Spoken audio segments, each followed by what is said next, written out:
Il y a de ça 7 ans, avec Psyra, ils ont payé notre passage à bord d'un 3-mâts norvégien. On a repêché un naufragé, au beau milieu de l'océan. L'homme dérivait depuis des jours. Lui et son bateau s'étaient échoués sur une île à l'ouest de Sumatra. Une île cachée dans le brouillard. Il nous a causé d'une muraille gigantesque, bâtie il y a si longtemps que personne ne sait par qui. Un mur de plus de 100 pieds de haut, aussi solide qu'il pouvait la tirer des lustres. Pourquoi avoir bâti un tel mur? Le naufragé, il parlait d'une créature.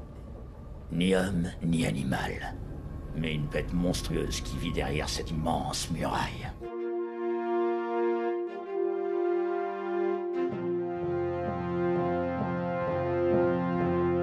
Hello there.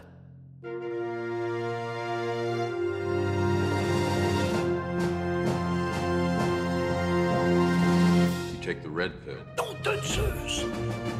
Wingardium Leviosa.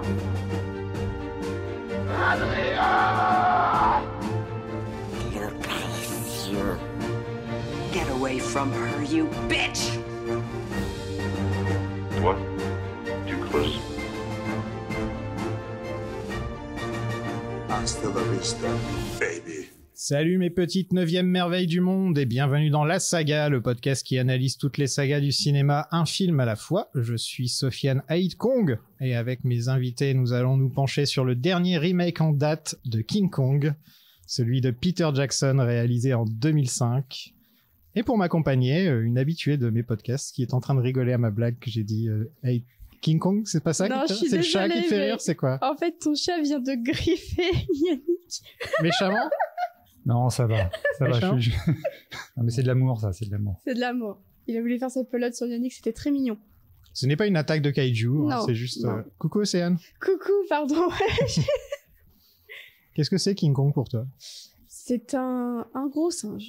Un gros singe. Ouais. Et, c'est aussi une sorte de saga avec beaucoup de grosses bestioles. Merci. Bah voilà, je... À la prochaine. Merci, ravi. On sort la page Wikipédia de King Kong. King Kong est un gros singe. Et il y a des bestioles autour. T'as vu lesquels? T'as vu celui de 1933? J'ai vu 1933, j'ai vu 1976, j'ai vu Peter Jackson et j'ai vu... T'as vu Peter Jackson? Ouais, j'ai vu Peter Jackson. Moi aussi. Et j'ai vu School Island quand c'est sorti il y a 6-7 ans. Quand tu dis School Island comme ça, j'ai l'impression que c'est plus une School école. Island, je crois, une- je sais plus comment ça se Une école ou sur une île, quoi. C'est comme School Island. Attends, ouais, c'est une école. Tu m'avais dit que t'aimais pas celui de 76. Non, en fait, je trouve assez insupportable. J'ai l'impression que Jessica Lange, elle a crié tout ce qu'elle pouvait crier dans sa carrière dans ce film. Et Son premier film. En fait. C'est son premier film, la pauvre, elle a pas été gâtée et j'en garde un très mauvais souvenir parce que c'était une soirée sur M6 où ils diffusaient plusieurs King Kong et en fait celui-ci était passé, je crois, après celui de Peter Jackson et je me suis dit non, c'est pas la peine. Quoi. Ouais. C'était dur, À la comparaison, c'est difficile. très très dur, ouais. Et enfin, il fait son retour après être venu parler d'Alien Covenant. Il y a bien des lunes. C'est lui qui se fait mordre et attaquer par mon chat. Je confirme. Salut Yannick. Ça va? Ça va. Et pour toi, c'est quoi King Kong? C'est un bon film, deux bons films, deux très bons films, on va dire, et beaucoup de moyens. Et des mauvais aussi, en passant. Ça dépend lesquels tu comptes. Bah, est-ce que tu le- comptes les Japonais dans le tas? Ah Est-ce non, que tu non, comptes, non. Là, je parle des films accessibles, on va dire, les plus accessibles. Mais non, moi, j'ai découvert cette saga avec l'épisode de 76. Je pense qu'à l'époque, j'étais beaucoup plus jeune. Je pense que j'avais dû apprécier plus que ça parce que il y avait un gros gorille, donc j'étais content, c'était super.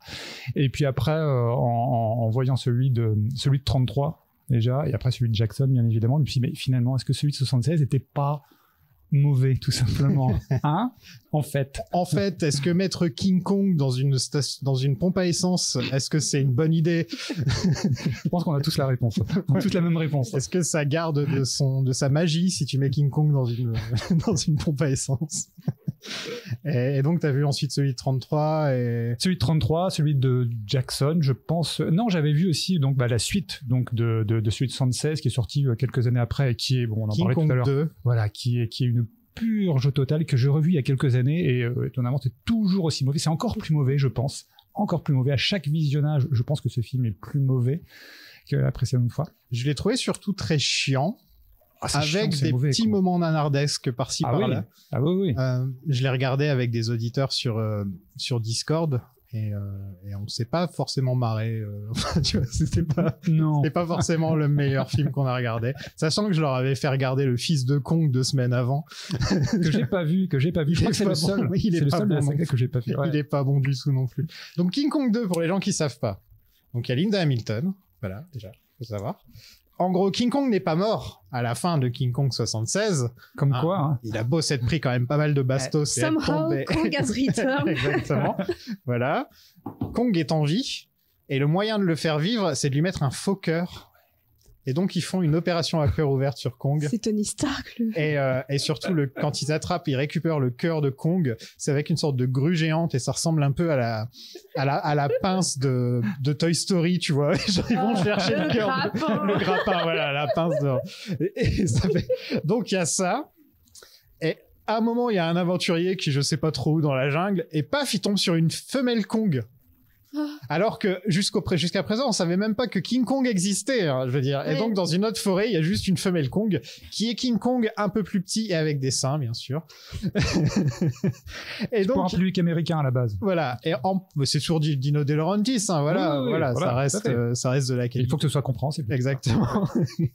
Il manquait plus qu'il lui mette, je sais pas, du rouge à lèvres ou un truc comme ça, tu vois, pour mettre encore plus.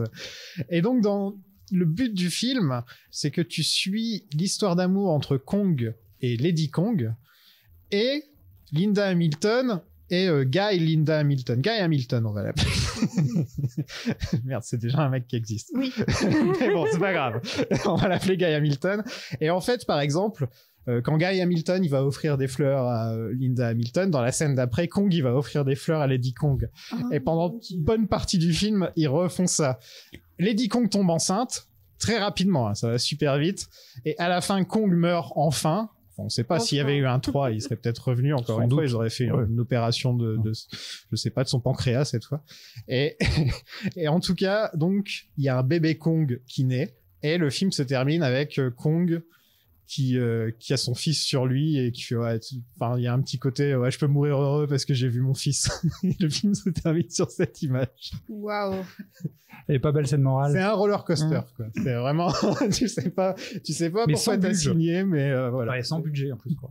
Je crois de Sans mémoire, budget, c'était- hein, ouais, non, toujours un mec en costume pour Ouais. Kong. Et là, ça se voit encore plus. J'ai l'impression que dans les films précédents. Donc ouais, ne regardez pas King Kong 2. Je pense que vous allez plus vous marrer en écoutant mon résumé de King Kong 2 au final. Mais il fallait en parler quand même parce que ça fait partie de la saga, mais c'était hors de question que je fasse un épisode entier sur King Kong 2, quoi. Faut pas déconner quand même. Enfin, T'as jamais fait pire? j'ai fait Twilight, je veux dire, mais Ah bah alors. Bah, j'étais là pour le 3. Bah voilà. j'ai fait Twilight. C'est Tout est la dit. dernière fois que t'es venu, c'était peut-être ça, Twilight. Ouais, je crois Ouais. que c'était ça, ouais. Mais en tout cas, King Kong de Peter Jackson, ça a été ma porte d'entrée, moi, vers King Kong. Comme beaucoup de gens de notre Ouais, âge. voilà. On venait de j'espère. sortir du Seigneur des Anneaux, on n'avait Ah qu'une seule envie, c'était de voir le prochain Peter Jackson. Ouais. Ça tombe bien, c'est un film, c'est une histoire qu'on connaît tous, mais qu'on n'avait pas forcément vue. C'est-à-dire qu'on connaît tous l'histoire de King Kong avec sa blonde dans les mains, en haut de l'Empire State Building, c'est un peu Oui. l'image... assez imprimé sur les rétines de beaucoup de gens. Et même si tu n'as pas vu les films, je pense que tu te souviens de cette image quand même, quoi. Elle a tellement circulé. Ouais, donc c'est le genre de truc, c'est un peu comme quand tu vois Dracula, ou tu vois, t'es pas obligé d'avoir vu les films pour savoir qui est Dracula. Bah, King Kong, c'était un peu la même chose. Et j'avais adoré ce film quand je l'ai vu à la sortie. C'était vraiment une bonne expérience de cinéma. Et de cinéma, ouais. Ouais. Ouais. C'est le genre de film à voir au ciné. C'est un film d'amour pour le cinéma, donc c'est vraiment le genre de film à voir au ciné. Tu veux dire que c'est une lettre d'amour au C'est une- cinéma? C'est même pas une lettre d'amour à King Kong, c'est un roman d'amour, j'ai envie de dire, Oui. à King Kong, quoi. Ouais. C'est plus qu'une lettre d'amour. J'avais quoi, 17 ans quand il est sorti, un truc comme ça? J'avais le bon âge. Moi, Ne demande j'avais- pas s'il te plaît quel âge j'avais. Ouais, vas-y. J'avais 12 ans. Attends, j'avais quel âge? J'avais 12 ans. Ouais. Oh, Ah ouais, oh non. j'étais Ouais. au collège.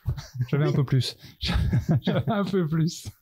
J'ai envie de dire, l'adolescence, c'est peut-être le bon âge pour voir pour être émerveillé par ce genre de film, un petit peu. Moi, j'ai quand même bien flippé à cause des bébêtes. Et si je peux me permettre de raconter une anecdote sur ce film, je vais balancer mon frère dans ce podcast. C'est que lui, il a vu King Kong au cinéma avec mon père, il avait 6 ans. C'était au cinéma Place d'Italie et en fait la séance était complète, donc ils se sont retrouvés sur 2 sièges totalement à l'opposé de la salle. Avant de le laisser sur son siège, mon père avait laissé un carambar à mon frère et 3 heures plus tard, en retrouvant mon frère, le carambar avait fondu dans sa main tellement il avait flippé devant le film, mon frère. Ça m'avait marqué parce que du coup, moi j'avais pas osé le voir au cinéma parce que je sentais que j'allais avoir un peu peur et finalement j'ai bien fait de pas le voir sur grand écran parce que je pense que ça m'aurait traumatisée avec les grosses bestioles et tout. J'étais encore trop fragile pour ça. Je me dis toujours pas remise de l'araignée du Seigneur des Anneaux, quoi. Mais c'est vrai que c'est un peu une porte d'entrée pour les kaiju aussi, même si, je vais pas mentir, le premier film de kaiju que j'ai vu, c'est le Godzilla de 1900. De Roland Emmerich. De Roland Emmerich, 98, je crois. Ouais. D'ailleurs, c'est à cause de celui-ci en fait que la première version en fait du King Kong de Jackson ne s'est pas faite. Parce qu'à la base, en fait, Universal était venu vers lui en 96, je crois, en fait, pour lui proposer 2 films. C'était L'étrange créature du lac Noir. La créature du lac Noir. La créature du lac Noir et King Kong. Et comme il était fan absolu en fait depuis tout jeune en fait de King Kong, il avait choisi King Kong. Et en fait, ils ont bossé, il me semble, pendant quelques mois. Donc Weta, sa société, ils ont bossé dessus pendant quasiment 1 an, je crois. Et en 97, je crois que c'est Universal qui est revenu vers eux en leur disant écoutez, là en fait on a appris qu'en 98 sortait et Godzilla et Mon ami Joe, donc du coup en fait on va laisser King Kong, on va pas le faire. Peter Jackson, il a vu le film quand il avait 9 ans et il a pleuré quand King Kong est mort.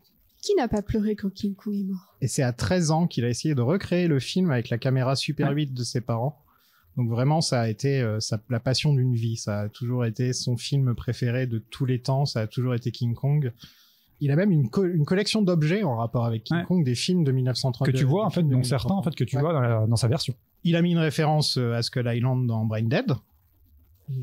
C'est de là que vient le rat mutant de Brain Dead. Il vient de Skull Island, en fait. Ouais. Et d'ailleurs, en fait, t'as une référence au rat mutant de Brain Dead dans son King Kong. Il en a mis aussi une, il a mis une boîte ou un truc comme ça. C'est dans le bateau, et je crois qu'à un moment, en fait, sur une cage, en fait, t'as rat mutant. Ouais, rat mutant du Sumaria. Ouais, quelque chose comme ça, Je crois que Peter Jackson est le réalisateur le plus représenté de l'histoire du podcast.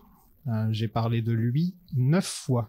J'ai fait 9 de ses films dans l'histoire du podcast. J'ai fait tous les Seigneurs des Anneaux, tout le Hobbit, Créatures Célestes sur le Patreon, et Brain Dead sur le Patreon, et maintenant donc King Kong. Donc j'ai fait quand même 9 films de Peter Jackson. Et t'en manques encore? Il m'en manque. Peut-être un jour, je sais pas comment je vais me retrouver à en parler encore, parce qu'il n'y a pas fait d'autres sagas. Donc, et là, s'il y a qu'un Tintin, s'il y avait plus de Tintin, ça aurait été bien. Mais... dans un monde parfait, il y a d'autres Tintins. Si tu fais The Feebles, ne m'invite surtout pas, parce que c'est un film... Je crois que c'est le seul... C'est le seul que j'ai pas vu. Et c'est le seul Peter Jackson, j'adore en fait Peter Jackson, mais c'est le seul Peter Jackson que je ne reverrai pas, parce que il est trop dérangeant. Enfin là, c'est vraiment personnel, ce que je dis, mais déjà, à l'époque, moi, il y avait tout ce qui était Muppet Show, tout ça, etc. Enfin pas Muppet Show, mais l'équivalent anglais, comment ça s'appelle? J'ai plus le nom. Le Muppet Show. Non, mais en gros, je crois que c'était Genesis, Invisible Touch. Je sais pas si vous connaissez. En fait, ils avaient fait un clip. Le clip, oui. Avec ces figurines. Et donc c'est ultra dérangeant, ultra déformé, tout ça, etc. Et bref, The Feebles, en fait, c'est ça, c'est une sorte de Muppet Show, mais avec en gros, t'as tout, en fait, c'est scato, c'est l'humour, en fait, ultra noir, ultra gore, tout ça. Et c'est tellement dérangeant, en fait, que je me suis dit, ok, je ne le regarderai pas une deuxième fois. Il faut quand même le voir au moins une fois pour se faire son propre avis. Oui, il faudra que je le voie parce que c'est le seul que j'ai pas vu, je crois. Mais moi, je reverrai pas Brain Dead. Ah, moi, je l'aime bien, Brain Dead. Brain Dead m'a donné envie de gerber pendant tout le film, mais j'avais pas envie de le revoir, quoi. Par contre, j'ai adoré Créatures Célestes. Ça, c'est vraiment un film que j'ai vraiment beaucoup aimé. J'aime beaucoup aussi. Céleste, c'est très sympa. En 96, donc, alors qu'il filmait Fantôme contre Fantôme, Universal lui propose de réaliser un remake de La Créature du Lagon Noir. Et il a refusé. Et donc Universal est revenu à la charge avec King Kong et il a aussi refusé cette fois. Sauf que quelques jours plus tard, il s'est dit mais ça veut dire que quelqu'un d'autre va faire King Kong. Et il y a que moi qui ai le droit de faire King Kong. Donc il a fini par accepter. C'est une bonne raison. Et en même temps, il travaillait sur une adaptation du Seigneur des Anneaux. Je sais pas si vous avez entendu parler. Pas du tout. Voilà. Avec Miramax, je sais pas si vous avez entendu parler. Ah, c'est qui leur boss déjà? Je sais pas si vous avez entendu parler. Et la Fox, en même temps, voulait l'engager pour le remake de La Planète des Singes. Il était in demand de Peter Jackson. Jackson a proposé un deal entre Miramax et Universal. J'ai pas tout compris exactement quel était le deal, mais qu'en gros, qu'il y en aurait qui s'occupent de la distribution et l'autre qui s'occupe de la production, etc. Et c'est Fran Walsh qui s'est lancé dans l'écriture du scénario. Dans la première version, Anne était la fille d'un grand archéologue qui explorait les ruines à Sumatra. Et on rencontre Carl Denham au même moment qui est en train de filmer sur les lieux du film, sur les lieux donc à Sumatra. Et il trouve une statue de Kong avec une carte vers Skull Island. Et c'est comme ça qu'en fait ils vont... Il y a un petit level up en fait avec la version finale.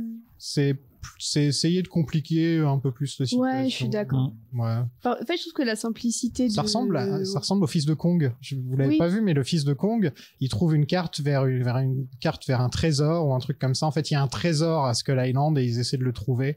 Donc c'est vrai que c'est un peu similaire. C'est ça. Moi, j'aime bien l'idée qu'ils cherchent une île et en fait, c'est juste du hasard, quoi. J'aime bien en fait parce que ça apporte un peu plus de cruauté. Je trouve à l'entreprise qu'ils se font tous buter alors qu'en fait ils étaient juste là pour tourner un film qui est un enjeu qui pourrait paraître un peu mineur mais du coup je préfère limite ça. Je trouve que ça ressemble plus à Jackson en fait. S'il y a un film où tout le crew mérite de mourir, on avait déjà parlé plus ou moins, enfin c'est pas qu'ils méritent de mourir, tous ceux d'Alien quoi, il y a beaucoup de gens dans voilà. les Aliens qui méritent de crever. En fait c'était le problème de Covenant. Je sais qu'on avait Prometheus aussi à ce côté. Ouais, mais Covenant en fait tu vois très très bien dès le départ. Tu vois que le crew, ok, en fait, ils font pas le focus dessus. Tu te dis, ok, ils vont tous y passer, plus ou moins. C'est de la chair à canon. Ou le crew, les red shirts dans les Star Trek. C'est aussi ça, les red shirts dans les Star Trek. Tous les mecs tu sais, c'est ceux qui ont le t-shirt rouge, tu sais qu'ils vont mourir dans chacune des scènes, en fait. Mais qui méritent, par contre, ouais, c'est difficile de répondre à cette question. Non, c'est vrai. C'est pas vrai mal de films d'horreur, t'as les gens qui sont tellement cons qui méritent de mourir, je sais pas. Ouais, non, mais là, en l'occurrence, c'est vraiment les trois quarts. Bon, après, on peut voir que les gens qui bossent sur le bateau, eux, ils sont tendance à enlever des animaux, mettre dans les cages et des trucs comme ça. Donc encore les gens du bateau, je me dis, bon, eux, encore ça va. Mais les pauvres gars, genre le pauvre gars qui veut sauver le trépied à un moment dans le film et qui meurt, tu vois, il a rien fait, le pauvre mec. Mais il est mort pour le cinéma. Il est mort pour le cinéma. Et on donnera de l'argent à sa veuve. Ils disent Jack Black. Mais ce qui est rigolo, c'est que dans un des making-of, t'as Jackson qui parle de ça et qui disait à un moment, en fait, il y a tellement de personnes, en fait, qui meurent sur Skull Island qu'à un moment, en fait, je m'étais dit, attends, mais il va plus rester personne pour piloter le bateau, ce là. Et il avait pas complètement tort. Bah ouais. Je crois que King Kong tue 40 personnes dans le film. Et c'est un de plus que le King Kong de 33. De ce que j'ai vu. Je dis ça de tête, hein, je l'ai lu. C'est le genre de stat que je lis et que j'oublie de noter. Après tu dois avoir... Ouais, qu'il tue. Okay. Tu dois avoir pas mal de dommages collatéraux à New York, mais tu le vois très rapidement, en fait, tu vois. Ouais. Et ça se trouve, ils ont compté tous les gens dans les voitures, alors on sait pas vraiment s'ils sont morts ou ce genre de choses, quoi. Dans cette version, Jack était un pilote de la Première Guerre mondiale. Son meilleur ami est mort pendant la guerre, il a des flashbacks et on commence le film avec la Seconde Guerre mondiale et des avions. Apparemment, ça aurait commencé là-dessus. Donc on commence avec des avions et on termine avec des avions. Je pense que c'est un peu ça l'idée de base. Anne se faisait mordre par un Virex et tombait malade pendant que Kong s'occupe d'elle. Et ça, j'aurais bien aimé voir. Ah ouais. Kong qui s'occupe qui met des petites lingettes sur le front de Anne, qui lui tapote la main. Ça aurait été cool. Et c'est Zemeckis qui devait produire. Ça m'étonne pas. Pas au courant du tout que Zemeckis devait produire. Pour moi, ça fait sens. C'est comme un mec qui a quand même beaucoup bossé aussi sur les effets spéciaux et tout. Mais je savais pas si ils ont bossé ensemble avec Jackson. Zemeckis, je suis comme ça là, spontanément, ça ne me dit rien. Non, je crois pas. Hein. Non. Ouais.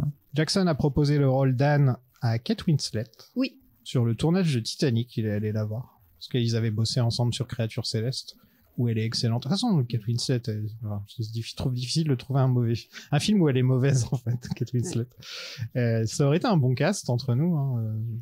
Ouais, mais je trouve que Naomi Watts a plus ce côté un peu star du cinéma, un peu ingénu, vintage, un peu ingénu. Ouais. Là où elle le jouait dans Mulholland Drive, je veux dire. C'est ça, et je trouve que Kate Winslet a quelque chose d'un peu plus dur. Alors c'est une actrice que j'adore, mais j'aurais moins cru à son côté ingénu. Bizarrement. C'est vrai, et Naomi Watts, elle a tellement bien joué ce rôle dans Mulholland Drive qu'on est Oui. un peu obligé de se dire ça a du sens. Ouais, quoi. ouais, Voilà. Ça a vraiment, tellement du sens. Ouais. Et c'est vrai que Est-ce que c'est un rêve au final, King Kong? est-ce que King Kong est un rêve en fait, dans un rêve, dans une boîte bleue? On ne sait pas. Mauvais podcast. George Clooney et Robert De Niro auraient pu jouer Jack à cette époque-là. Il y en avait un troisième aussi, troisième Ah ouais. acteur. C'était qui? J'ai vu Robert que- De Niro, il aurait été trop vieux pour un Naomi Watts. De Niro, époque Hit. Trop vieux, toujours. Trop vieux, ouais. Déjà, Trop le fait qu'il sorte avec Amy Brenneman dans Hit, pour moi, C'est vrai je qu'elle voyais est- l'écart d'âge. Elle est jeune. non. Elle est magnifique, mais elle est trop Elle jeune. est jeune. C'était pour Jack ou pour Carl? Jack, apparemment. J'ai un doute.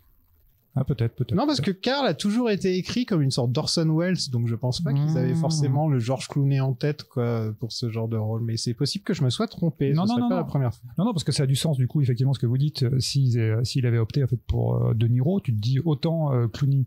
Enfin, Clooney, ok, ça a du sens. Autant De Niro, déjà à l'époque, tu te dis, attends, mais il avait pas l'âge qu'il faut, en fait, pour ce personnage, tu vois. Clooney, le truc, c'est qu'il peut avoir l'âge qu'on veut. Oh, je rajoute trouve un quand peu de même cheveux que blancs. maintenant, il fait bien la cinquantaine. Maintenant, il fait plus vieux, Ouais, mais ouais. dans les années 90, il pouvait un peu avoir. Ah oui. avoir En plus, euh, il sortait. Mais en fait, je trouve qu'il a eu des cheveux gris très tôt. Bah, c'est comme Richard Gere, c'est ce qui a fait Ouais. son charme, hein, parce que quand tu vois Ah des oui. images de Clooney quand il avait genre 25-30 ans, c'est Ouais.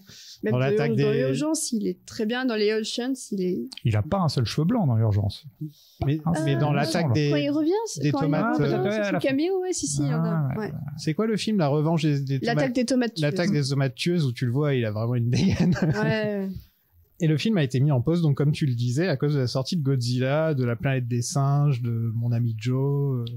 Et d'ailleurs, il y a une anecdote qui est assez rigolote par rapport à ça, c'est que c'est Jackson qui le dit en fait dans un des making-of, où il disait qu'à l'époque, quand Universal donc était venu le voir, tout ça, il était tellement content de bosser sur ce film-là. Et donc durant la phase de pré-prod, ils avaient fait notamment en fait une énorme statue qui aurait servi pour le film, donc du combat en fait entre Kong et les 3 T-Rex. Et donc ils ont fait cette grande statue, ils l'ont envoyée en cadeau à Universal. Et donc en 97, quand ils ont annulé le film, t'as Jackson en fait qui a rappelé Universal en fait pour leur dire de ramener la statue. Et statue qui est toujours, d'après ce qu'il dit en fait, chez Weta dans le hall d'entrée, tu vois, de Weta. Quoi. Tu m'étonnes. Et ça se trouve, c'est un Kong différent de celui qu'on a eu, vu que c'était le Kong de 97, il devait peut-être... Ouais, sans doute, Ouais. sans doute. Ouais. Donc Weta avait déjà fait 6 mois de pré-production sur le film. Et Jackson s'est donc concentré sur Le Seigneur des Anneaux et le reste. Vous l'avez sûrement entendu dans le podcast, puisque c'est les épisodes les plus écoutés du podcast, les épisodes sur Le Seigneur des Anneaux. Après le succès du Seigneur des Anneaux, Universal est revenu dans les DM de Jackson, l'air de rien, en lui disant « Hey mec, au fait, on avait un projet ensemble avant que tu fasses les plus gros films de tous les temps, donc est-ce que c'est possible qu'on le fasse ?» Et ça a marché, et c'est Philippa Bowens qui est engagé, et donc le trio de scénaristes du Seigneur des Anneaux est réuni. Jackson a demandé un salaire de 20 millions pour lui, Walsh et Bowens, en plus de 20% sur les bénéfices. Bon calcul. Pas mal, hein? Pas bête. Ouais. Ouais. Ça a été le metteur en scène le mieux payé d'Hollywood de l'histoire, jusqu'à qui, à votre avis? Sam Raimi ou Gore Verbinski Non. Non, Pas les Russes. plutôt, attends, metteur en scène. Allez, c'est pas difficile. Star Wars, non? Non, pas en Star Wars. Oh, sérieux? J.J. Abrams? Non. George Lucas? Non. Après Jackson. Oui, après. Après Jackson? Ah, c'est pas dur. C'est Juste Christopher Nolan. Eh Mais pour quel film? Pour Dunkerque. 20 millions de dollars pour Dunkerque. Ah, c'est logique quand tu réfléchis qui pourrait de nos jours avoir un tel salaire, ramener autant d'argent rien que parce que c'est un réalisateur, tu vois, tu te dis ça. Nolan, après ça a du Tenet, sens. Ça marche. Ah non, c'est peut-être pas. ouais, mais post-Covid et tout. Oui, parce que j'attends de voir ce que va donner Oppenheimer, mais Bah, même Dunkerque, en fait, je suis pas certain combien il va rapporter. aussi bien. Pas certain. Hein. C'est un film de guerre. même Interstellar. Non, Interstellar. Interstellar a marché quand même. Justement, je pense que c'est parce que Interstellar a autant fonctionné qu'il a pu demander autant. Ouais, et il a pu faire Interstellar parce qu'il avait fait Inception aussi, enfin. Et Oui. il a pu faire Dark Knight Rises parce qu'il avait fait C'est un peu. Inception. Enfin, Ouais. c'est compliqué, Batman. Si le budget du film venait à dépasser 175 millions, et ce sera le cas, c'est Jackson qui devra payer le reste de sa poche. Et ça a dépassé de combien? Qu'il n'a pas dû faire. Il a fait 206 millions, je crois. 206. Et si je me trompe pas, la Nouvelle-Zélande lui a donné 20 ou 30 millions. Ah bah oui, tu m'étonnes. Donc il a pas eu grand-chose à mettre de sa poche. 206 plus 60 millions pour le marketing. Ouais, c'est vrai c'est vrai que dans le podcast on compte jamais le marketing parce que c'est jamais clair. Ouais, mais là, bah pareil, en fait, j'ai chopé l'info dans le making of et il précisait, je pense que tu as dû avoir l'info qu'à l'époque, 100 millions, c'est fou. À l'époque, je crois que c'était en fait aucun blockbuster n'avait jamais eu autant. Je crois qu'il avait eu plus que, attends, c'était quel film? Non, attends, le premier Avatar, c'était un peu bien après. C'est plus tard. C'est plus tard. Je sais plus quel gros film en fait. Il faisait un parallèle, mais. Mais c'est marrant que tu parles d'Avatar, c'est que beaucoup des recherches qu'ils ont fait à Weta sur la jungle, etc., ils les ont réutilisées pour Avatar plus tard en fait. Bah, c'est Peter Jackson, il était pas allé voir le tournage d'Avatar aussi. C'est possible. Ouais. À l'époque du Hobbit. Non, à l'époque du Hobbit, j'ai l'impression pour tout ce qui est motion capture et tout. La plupart du crew du Seigneur des Anneaux est de retour, même Alan Lee est là, qui faisait le gros créateur du look du Seigneur des Anneaux. Jackson était très insatisfait du script écrit en 96, donc ils ont tout repris à zéro, et leur choix s'est porté sur un remake du film de 1933, plutôt qu'une histoire à part, ce qui je trouve est une bonne idée, parce que l'histoire de celui de 1933, elle est bien de base, en fait. Oui. Elle est bien. En fait, tu te dis, il manque quelques trucs un petit peu pour mieux développer les personnages et ce genre de choses, et je trouve que Peter Jackson, il a tout de suite compris ça, en fait. Ouais. Ce que t'as pas eu au niveau de tous les personnages, mais bon, dans la version de Jackson, je trouve. Il y a certains personnages, en fait, qui manquent, en fait, d'épaisseur. Je pense qu'il a ses chouchous, quoi. Bah, Jack Black, c'est littéralement son double. Ouais. Naomi Watts, c'est la le personnage belle. principal du film. Kong, c'est la bête. Et après, t'as Andy Serkis et... Ouais, mais c'est ça, en fait. Ça, c'est un film, en fait, c'est une trio, quoi. Après, en fait, que ce soit Jack, il aime bien que ce soit... Jimmy aussi. Et Jimmy Bell. Jimmy il aime bien Jimmy Bell, tu le vois très peu, quoi. Tom Holland. Ouais. Oui, c'est vrai. Il ressemble à... les deux ont joué Dans ce film, il ressemble grave à Tom Holland. Les deux ont joué Billy Elliot. Ils ont joué Billy Elliot, c'est vrai. Ils se sont fait connaître comme ça, en plus. Mais ils ont la même tronche. Ouais. Une grande inspiration, c'est la novélisation du film de 1933. Et c'est marrant parce que c'est la deuxième fois qu'on parle de la novélisation. C'est rare qu'on parle de novélisation dans le podcast. Parce que, en fait, il y a eu une histoire de droit pas possible au niveau de King Kong. On savait pas qui avait les droits pendant longtemps. Après, c'est tombé dans le domaine public. Après, ça a été récupéré par les enfants de Cooper. Après ceci, après cela, Universal avait une partie des droits, mais non. Et en fait, tout était basé autour du fait que il y avait une novélisation de King Kong et que donc, cette novélisation prouvait que Cooper avait les idées d'origine pour King Kong, en fait. Et donc, cette novélisation, c'est aussi celle qui a servi à développer les personnages dans ce film. Et ils ont pris pas mal de scènes du film d'origine qui étaient coupées. Comme les araignées géantes. Ouais. Non, rien. Je n'aime pas les araignées. En fait, dans la version d'origine de 1933, il y avait une scène avec des araignées qui était dans le film, mais en fait la première, la scène était tellement choquante apparemment et violente et qui aurait dégoûté tout le monde qu'ils l'ont virée du film et elle a été perdue. On n'a jamais retrouvé cette scène en fait. On ne sait pas où elle est. Ce qui est étonnant parce que alors je sais plus si je l'ai vu. Non, je l'ai pas vu dans le making of. J'ai dû le voir en fait dans une vidéo. Je sais plus qui l'a fait pour de vrai. C'était un vidéaste sur YouTube, il me semble. Il y avait des extraits de cette scène-là. Il y avait des extraits en fait avec. J'ai vu en fait à quoi ressemblait l'araignée, mais tu vois, c'était quelques secondes. Si ça se trouve, il reste des extraits, mais je pense que la scène entière n'existe plus. Peut-être. Peut-être. Je crois que c'est ça. Peter Jackson, on lui a dit, il y a une scène avec des araignées géantes. Il fait, ok, je vais faire 20 minutes là-dessus. Hold my beer. Une des scènes les plus sadiques. Andy Serkis est lui aussi de retour, non seulement pour incarner Lumpy, le chef, mais surtout pour donner vie à King Kong lui-même. C'est moi ou cette fois, là, en le regardant pour la première fois, j'ai vu Serkis dans le regard. Pour la première fois, là, cette fois, je me suis dit, il y a un truc de Serkis dans le... Parce que j'ai l'impression que je le connais mieux maintenant. Surtout t'as vu César dans La planète des singes. Voilà. Mais non, moi, dès que j'ai su que c'était Andy Serkis qui faisait King Kong, j'ai tout de suite capté. Et puis surtout, vu qu'il joue aussi en chair et en os dans le film, je trouve que c'est assez marquant. Dans le regard. Ouais. Serkis, son truc, c'est de jouer les singes, visiblement. Il va être reconnu pour ça dans sa carrière. Le mec qui joue super bien les singes. Ouais. Il a travaillé au Zoo de Londres avec des gorilles pour se préparer plus des centaines d'heures de vidéos. Il est allé au Rwanda, il est allé voir dans des réserves de gorilles. Et ça, pareil, c'est rigolo aussi. Quand il a été au Rwanda, en fait, il avait demandé la permission d'abord, enfin, entre guillemets, à Jackson. Et Jackson lui avait dit non. Jackson, en fait, qui en avait parlé, enfin, au producteur, tout ça, etc., enfin, avec Universal, qui avait dit non, on n'a pas, en fait, votre contrat, en fait, ne vous protège pas contre ça si vous avez quelque chose là-bas. Assuré. Ouais. Enfin, laissez tomber, en fait, n'y allez pas. Et au final, en fait, c'est lui, quand même, qui a décidé d'y aller, sans le dire à qui que ce soit. Donc, il est parti, en fait, au Rwanda. Quand il était là-bas, Peter Jackson, en fait, a appris. Donc tu peux imaginer la surprise en mode mon Dieu, ok, il est parti enfin tout seul avec des guides, tu vois, mais au contact vraiment des gorilles. Ouais. Et après le mec, je sais pas combien de temps il est resté là-bas, enfin plusieurs jours, tu vois. Assez longtemps pour trouver le Wakanda, quoi. Non, mais surtout ce qui est intéressant en fait, c'est qu'il est parti avec une caméra et il a filmé tous ces échanges, j'allais dire en fait tout ce côté exploration, tout ça, etc., qui a vachement servi aussi aux animateurs de Weta. Ça a l'air d'être un mec tellement cool, Andy Serkis. Pour l'avoir rencontré, ouais, il est très gentil. En fait, je l'avais vu.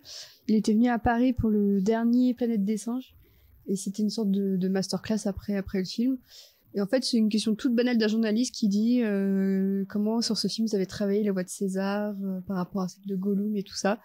Et il s'est lancé dans 30 secondes avec sa voix de César et la salle était pétrifiée. Et Gollum aussi. Ouais. Mais c'était un super moment parce que ça lui sortait tout naturellement en fait et c'était vraiment impressionnant. Il est même devenu pote avec une gorille qui s'appelle Zahir. Il est super pote avec une gorille, donc dès qu'il retourne la voir à Londres régulièrement. Et d'ailleurs, en fait, t'avais le gorille, en fait, qui était, en gros, Marie, je sais pas comment dire, enfin, le mâle, tu vois, Alpha, en fait, qui était dans la cage avec cette gorille, qu'il avait super mal pris.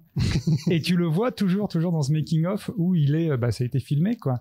Et lui-même, en fait, il raconte ça. Il lui dit, ouais, je me suis pris, enfin, cette gorille, en fait, s'est pris d'affection pour moi. Donc, tu le vois en train de faire des petites papouilles, en train de lui donner à manger. Et par contre, tu vois, en fait, le mâle qui arrive à chaque fois qu'il arrive à côté de lui, en fait, mais il donne, tu sais, des coups d'épaule, c'est en mode, fais gaffe, quoi. Enfin, c'est ma propriété, quoi. Enfin, c'est pas la tienne. Ok. D'ailleurs, vous l'avez vu, Gorille dans la brume?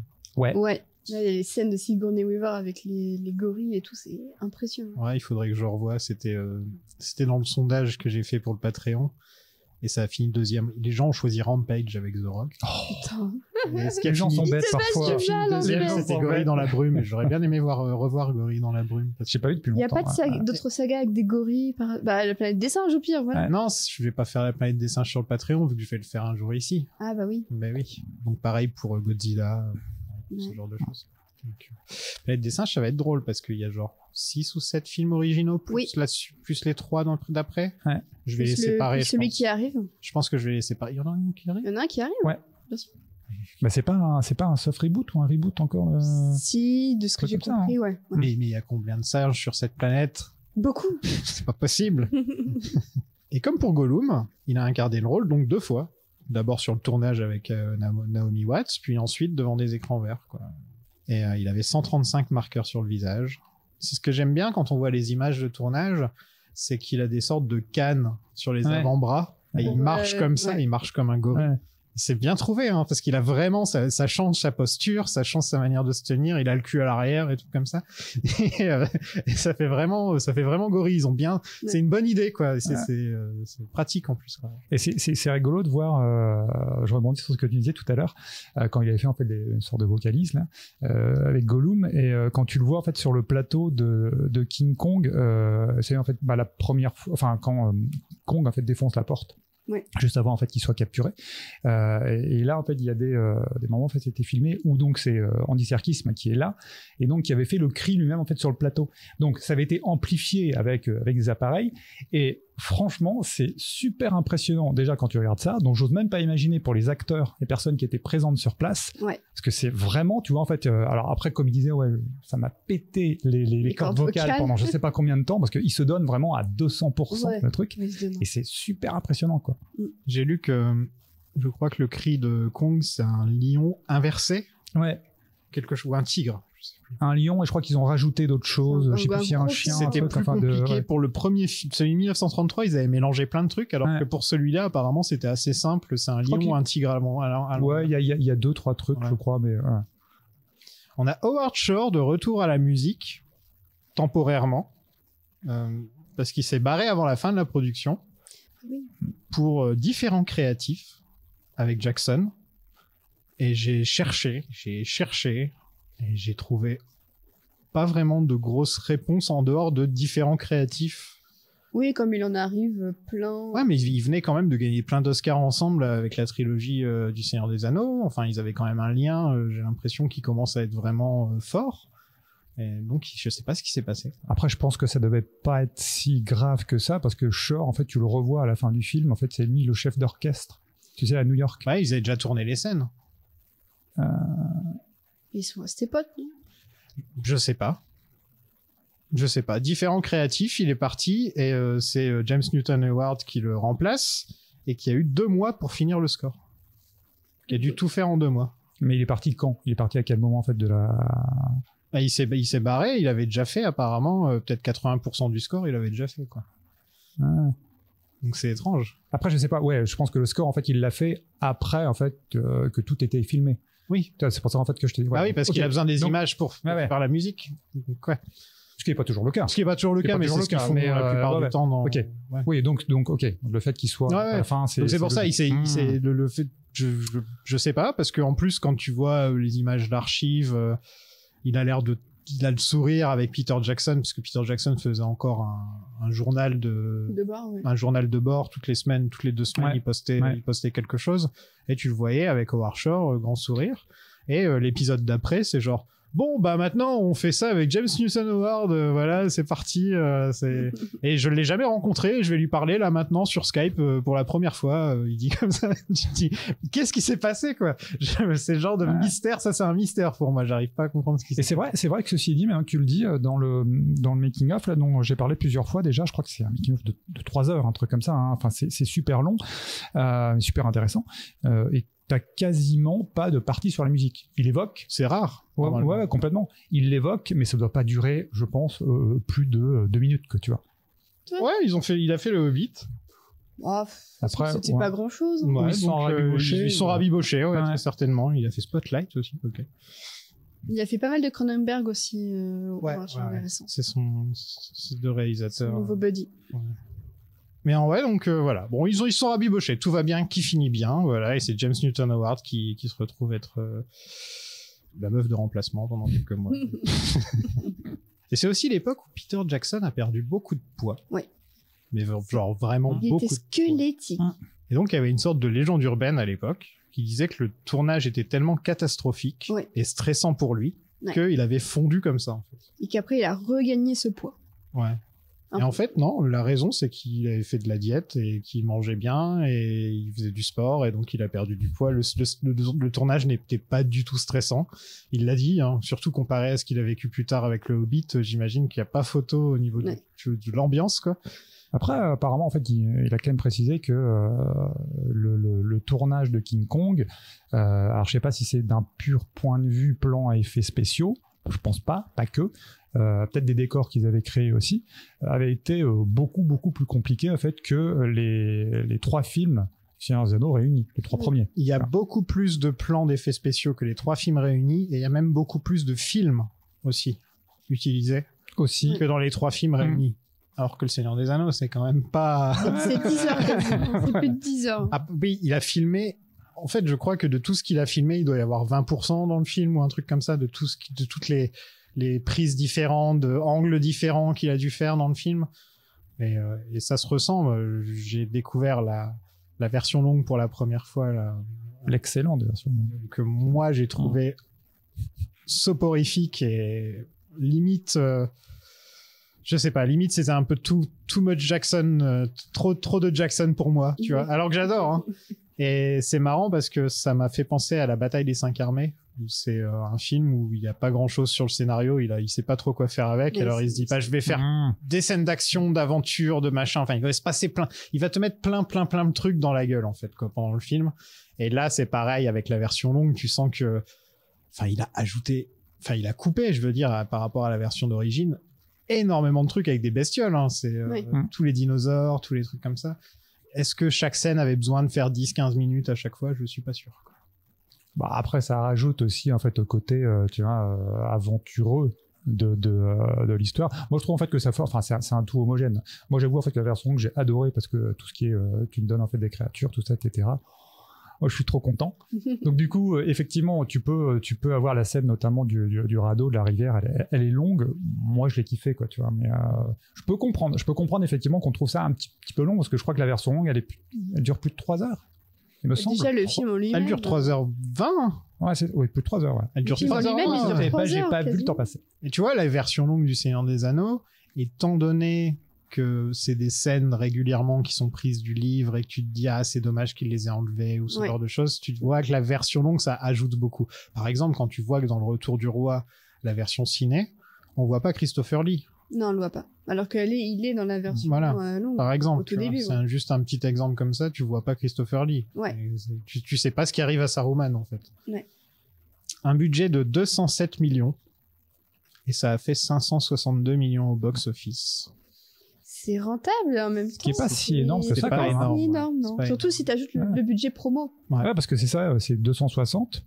Aujourd'hui, en fait, il faut les multiplier à peu près, tu vois, par 3, en fait, pour que ça commence à être rentable pour un studio. Ouais. Enfin, intéressant, tu vois. Mais il fallait le vendre, le film. C'est un film de 3 heures sur donc un remake d'un film des années 30.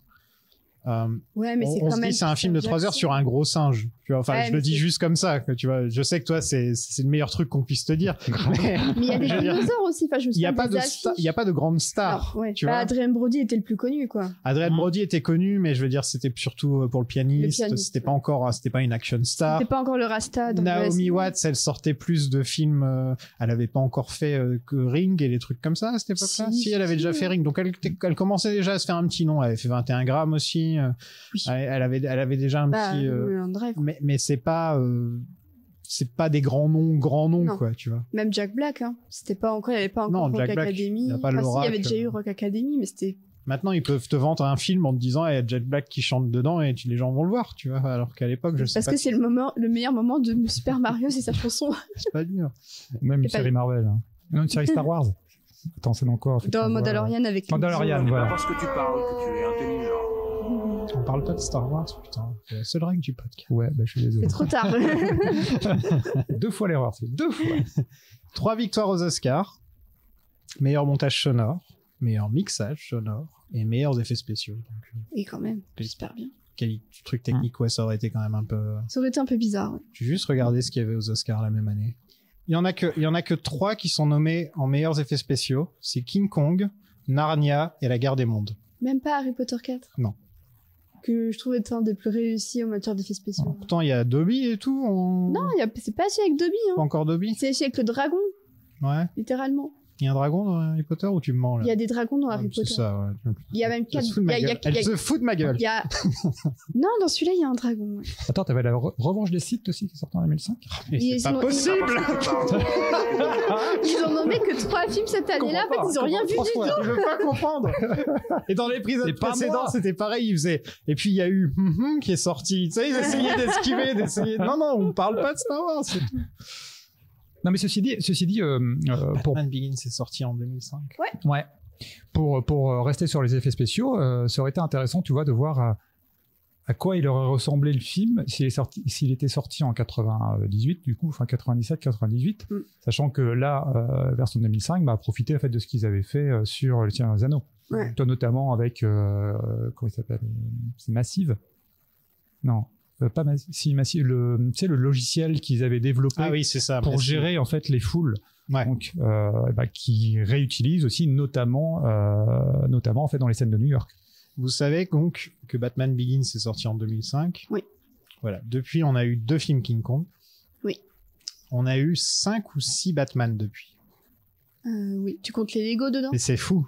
Moi, quand je suis allé voir Batman Begins, jamais je m'imaginais que ça allait relancer le truc au point qu'il y ait 5-6 films après. Surtout que Batman Avec Begins, il a pas marché. Hein. avec 3 acteurs différents.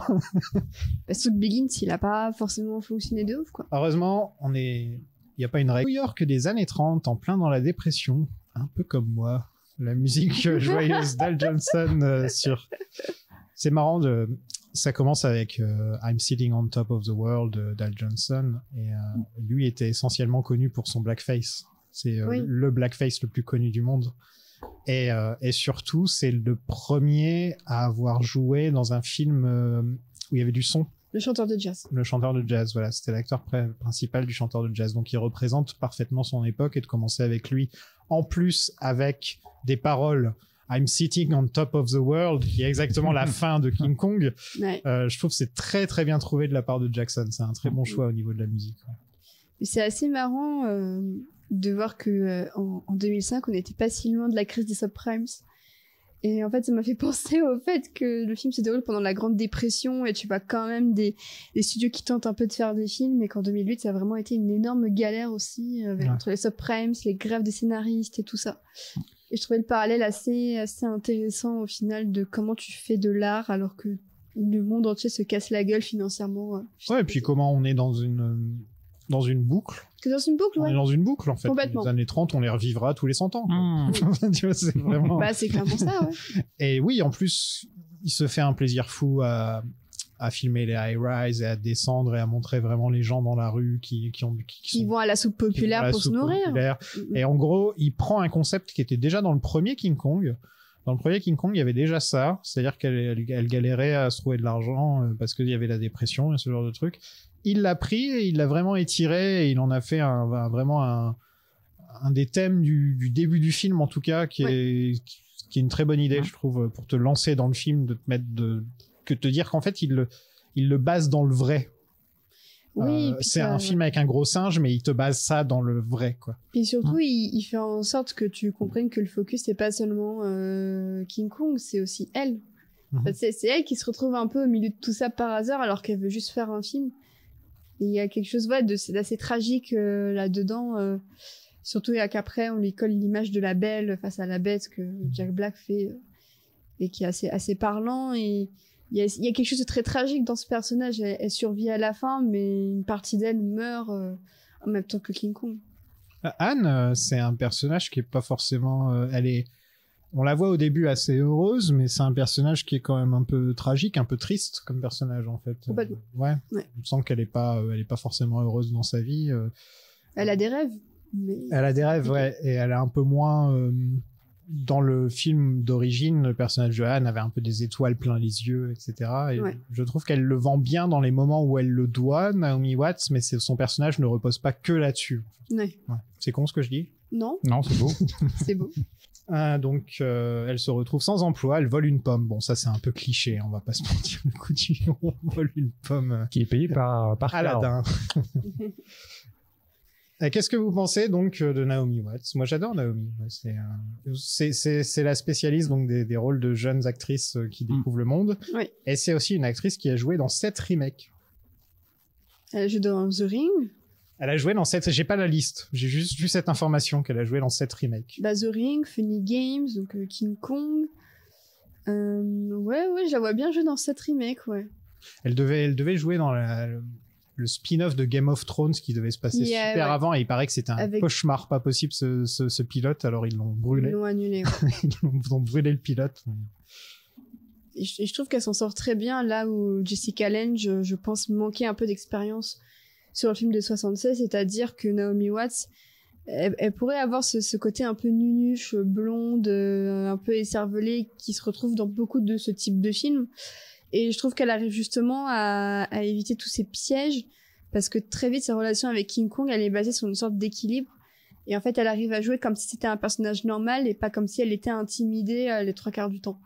Et je trouve que je trouve que sa performance repose aussi sur le fait que elle et Andy Serkis se répondent bien dans la gestuelle. Le moment où elle fait des jongles devant lui, je trouve que c'est un des plus chouettes moments du film, parce que tu vois que elle se sert aussi de ses compétences, de ce qu'elle sait faire, et elle veut pas se laisser faire. Elle est pas en mode flippé au début, si un peu, mais très vite on sent le lien qui les unit tous les deux, et j'aime beaucoup. Parce que jusqu'à présent les deux personnages, c'était pas Anne, je crois, qu'elle s'appelle dans celui de 76, mais en tout cas oui, c'est des Scream Queens, quoi. Elle passe leur temps à gueuler pendant presque tout le film. C'est vraiment l'énergie de Mary Jane dans les Spider-Man ou... Alors que là elle est quand même écrite. C'est quand même un personnage qui est écrit. C'est avec elle que tu commences le film.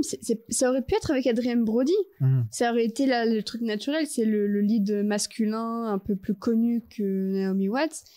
Et Jackson, il prend le parti de faire commencer le film avec l'actrice, justement. Et c'est effectivement pour ça que tu peux dire que c'est une lettre d'amour au cinéma, c'est parce que, entre guillemets, parce que ça commence avec une actrice et pas, et avec quelqu'un qui aime pratiquer cet art-là, en fait. Et entre nous, je sais pas la manière dont ils ont filmé Naomi Watts dans ce film, mais il y a un truc dans son regard, elle est vraiment magnifique dans ce film. Et elle est pas sexualisée. Non, mais elle est iconisée. Elle est iconisée. Elle est iconisée. Ouais. À fond, quoi. Ouais. En fait, c'est ce qu'on disait. En fait, elle est toujours sur, elle en fait jamais trop peu, et ni trop peu.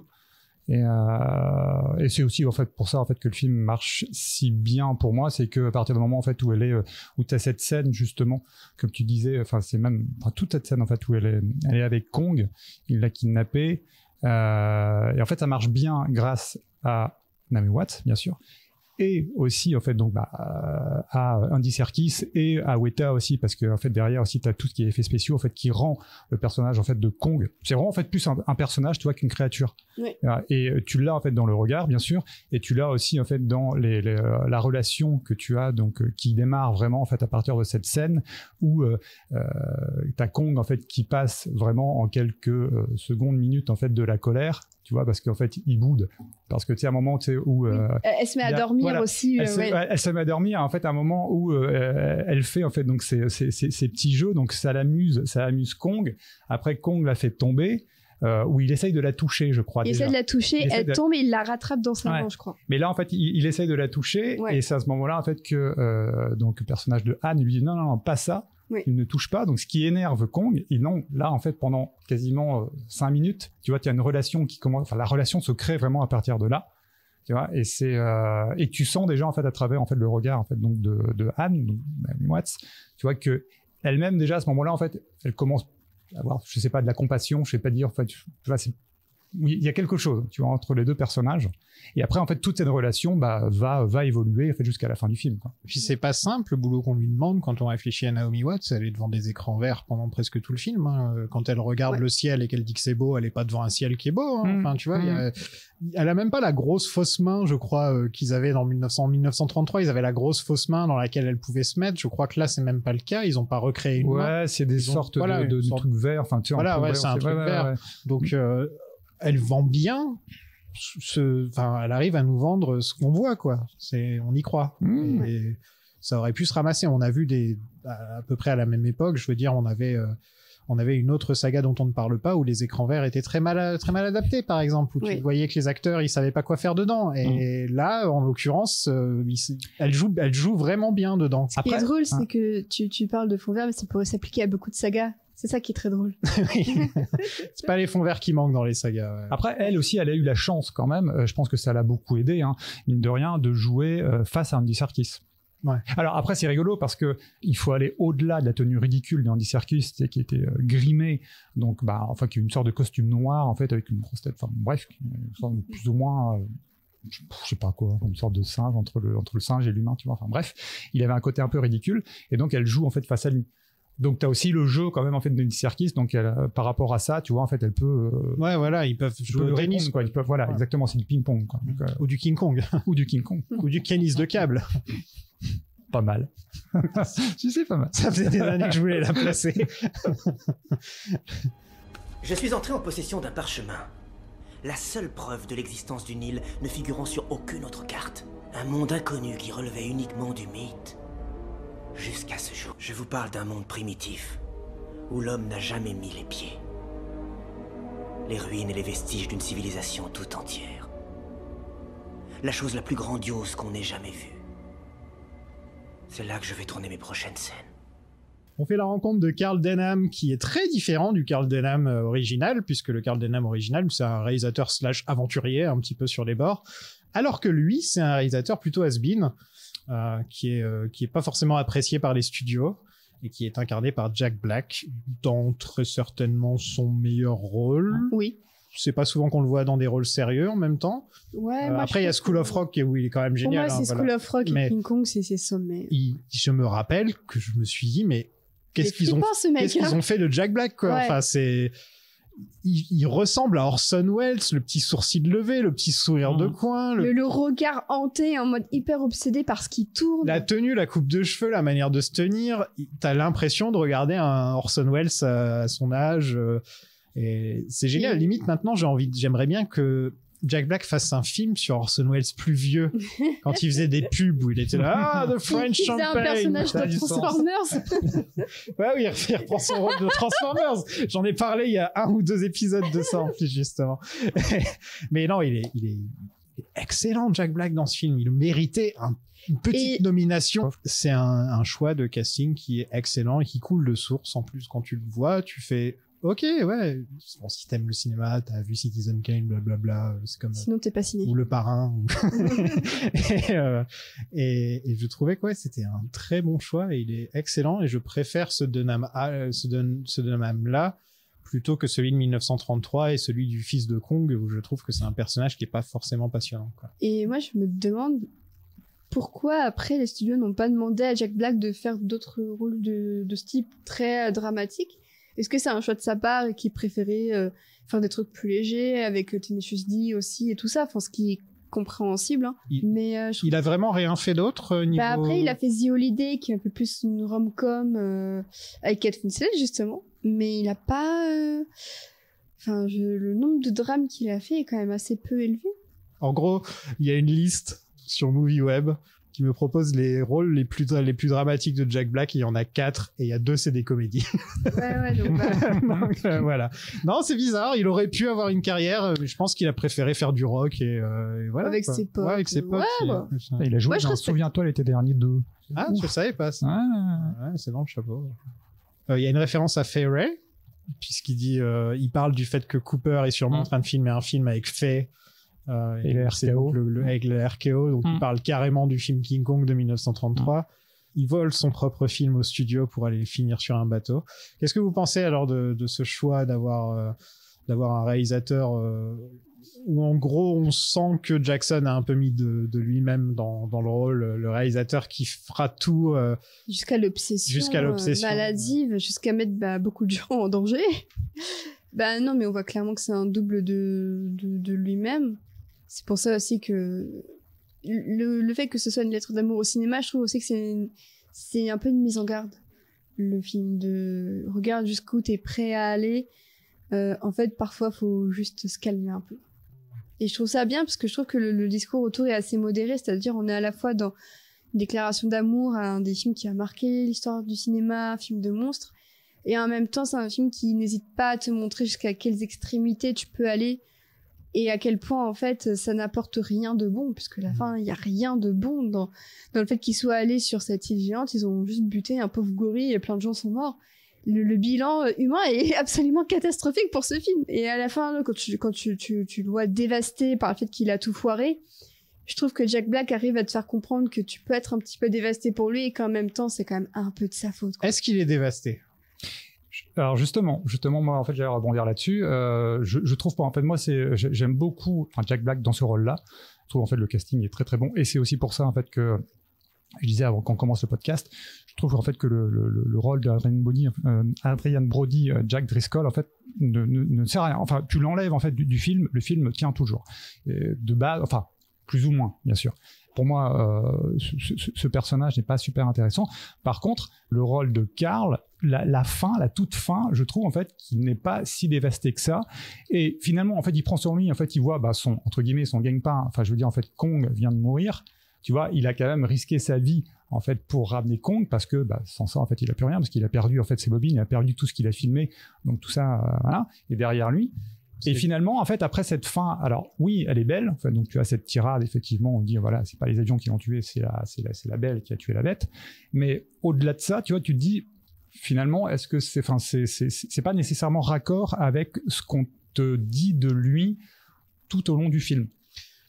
En fait, le truc, je trouve, c'est que sur la fin, c'est pas forcément qu'il voit un chèque se barrer, c'est qu'il est peut-être en train de se dire on va se souvenir de moi pour ça. Oui. Et je crois qu'il est choqué, il est plus choqué qu'autre chose. Il se dit je pensais qu'on allait se souvenir de moi pour un truc génial et au final on va se souvenir de moi pour Le mec qui a laissé un gorille géant se balader dans Manhattan, quoi. Oui.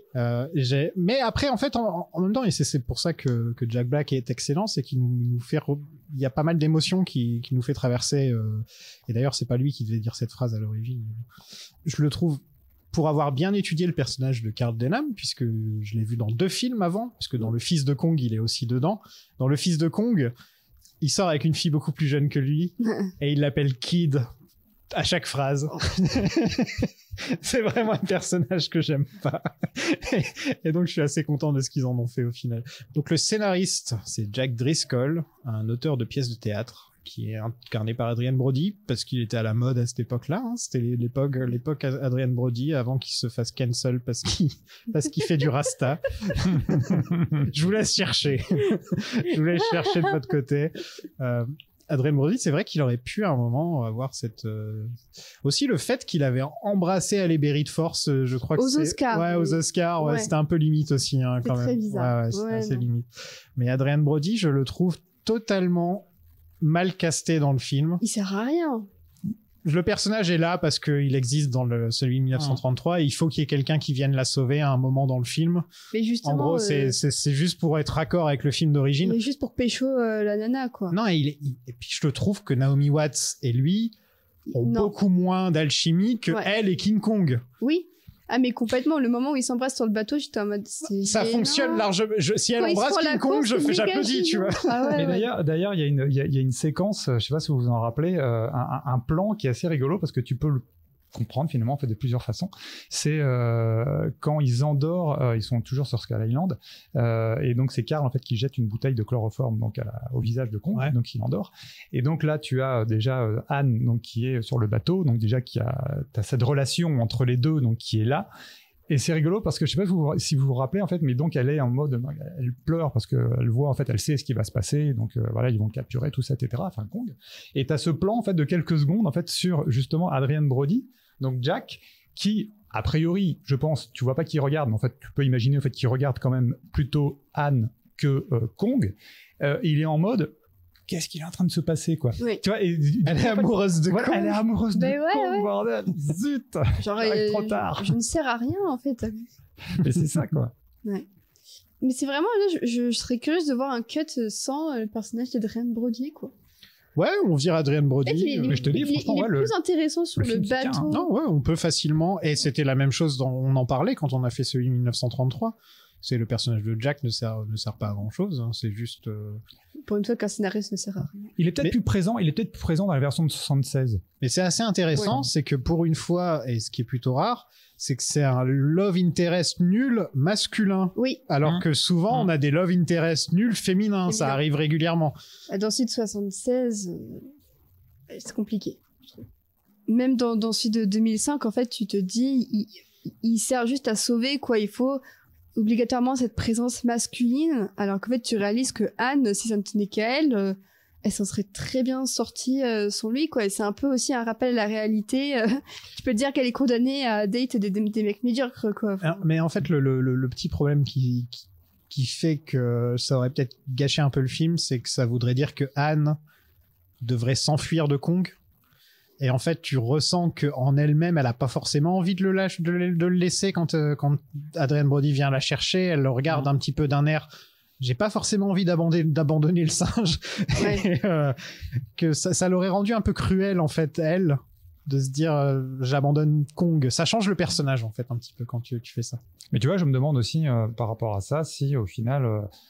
Jackson forcément en fait pouvait réintégrer on va dire Jack, puisqu'en fait il fait partie de l'histoire en fait de 33, donc forcément, mais au-delà de ce qu'on vient de dire, enfin tu vois, les scènes les plus intéressantes forcément sont entre Kong et Anne, et tu vois, enfin les scènes les plus belles aussi, tu vois, quand Anne retrouve Kong à New York, plutôt l'inverse, quand Kong retrouve Anne.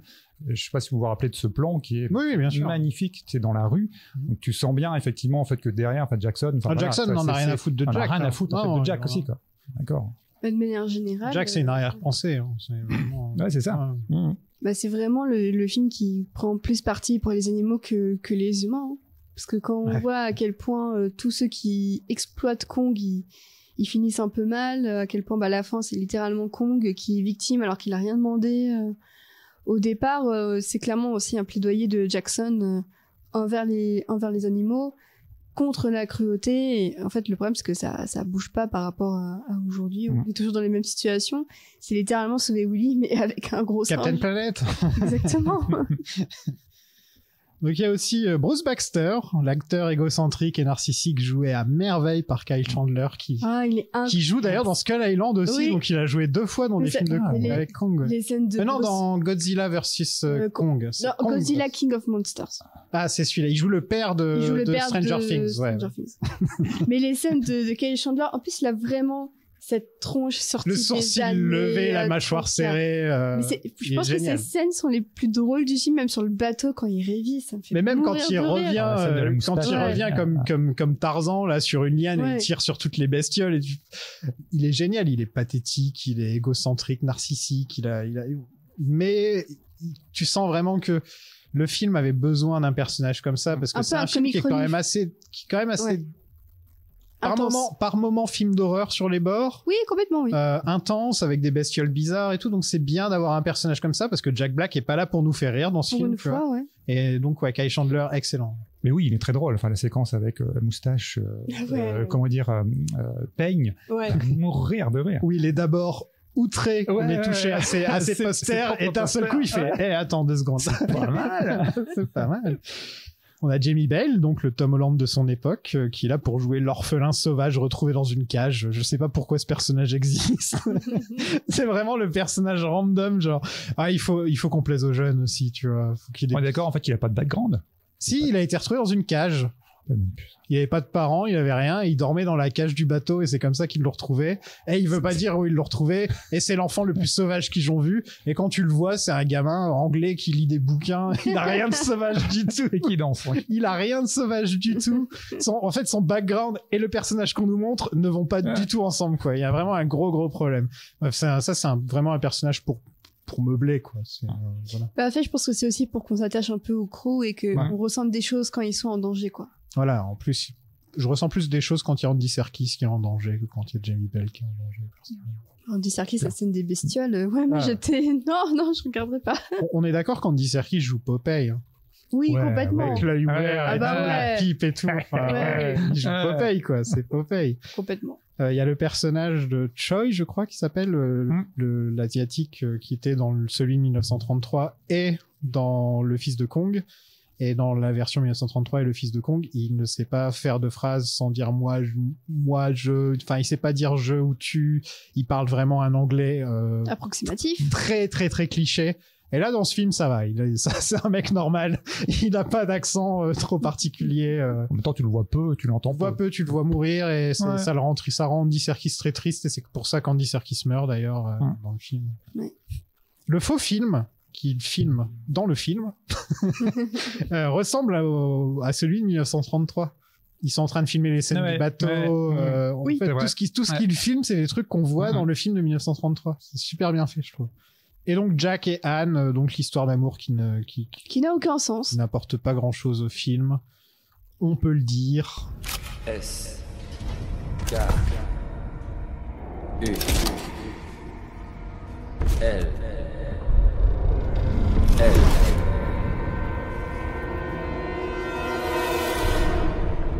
Island. Le bateau arrive enfin à Skull Island. Avec quelques turbulences quand même. Il y a une très bonne idée au niveau de la mise en scène, c'est même du scénario. C'est le suspense qu'il y a avec la mesure du niveau d'eau. Oui.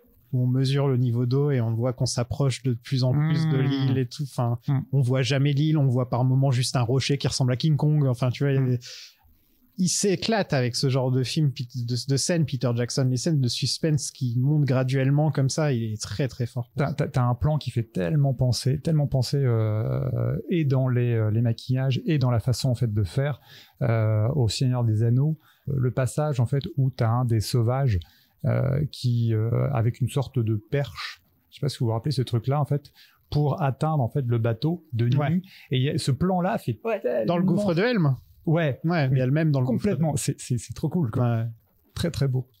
il se fait des clins d'œil à un film où il a gagné 11 Oscars avant. Ouais, c'est ça. Il s'autorise. Le mec, il flex, quoi. Alors, parlons justement des indigènes de ce film qui font beaucoup plus peur que dans les anciens. Ils font flipper. Est-ce qu'il aurait pas vu Cannibal Holocaust par hasard? Il y a de ça. Parce que dans les Ouais. anciens, c'est le cliché de mec avec de la peinture sur le visage, avec des plumes partout, qui dansent et qui chantent agou bagou, agou bougou, enfin vraiment le gros cliché comme ça. Que tu revois d'ailleurs à la fin du film. Que tu T'as revois. un juste- hommage en fait. T'as l'hommage avec la même musique, etc. Ouais. Mais là, il allait prendre, il prend une gamine qui dit rien et qui a Oui. juste la main comme ça, et la vieille qui dit Kong, Kong. Il te trouve des gueules en fait. Ouais. C'est ça, il arrive à. C'est très bien casté. Il fait peur juste parce que la fille, la gamine a le regard qui fait vraiment flipper parce que tu Ouais. sais pas trop ce qu'elle regarde. Et la vieille, elle a vraiment une tête parchemin, quoi. Et Et ça que j'aime bien aussi dans ce film-là, parce que tu retrouves quand même aussi pas mal de, enfin quelques, surtout quand ils arrivent sur Sky Island, quelques plans vraiment à la Jackson, à la Brain Dead, etc. Tu sais en fait ces plans, comment dire, ces plans de caméra en fait qui sont pas fluides, hop, qui zooment en fait. tu les vois, sur- zooms, les zooms flous. On Voilà, pourrait les flous, zooms, flous, ouais. notamment sur tout ce qui est tête de mort, en fait, Ouais. c'est une sorte de momie, tout ça, etc. Et là, tu retrouves en fait le Jackson, tu vois, en fait, d'avant. Ouais. Donc, Il le fait un petit peu dans la scène avec les crânes dans Le Retour du Roi. Quand Oui. ils vont parler aux morts.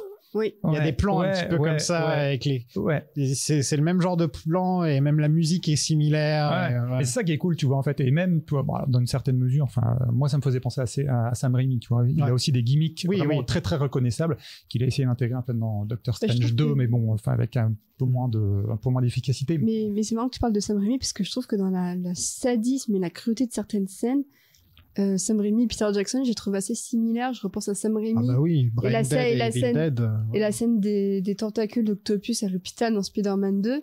Je trouve qu'il y a une vraie vibe en mode tout le monde doit se faire buter comme les insectes géants dans King Kong et tout. Et... Mais en découvrant Brain Dead et Evil Dead en même temps pour le podcast, je peux dire que oui, il y a vraiment des trucs similaires entre les deux. Hein. Ouais. Ce serait pas étonnant qu'ils soient potes parce qu'ils ont vraiment tellement de points communs que ce serait pas étonnant. Je crois qu'ils sont potes. Ils ont produit un film ensemble si je me trompe pas. Je pense qu'en fait, ils sont à peu près de la même année, non? Non, en Enfin, plus.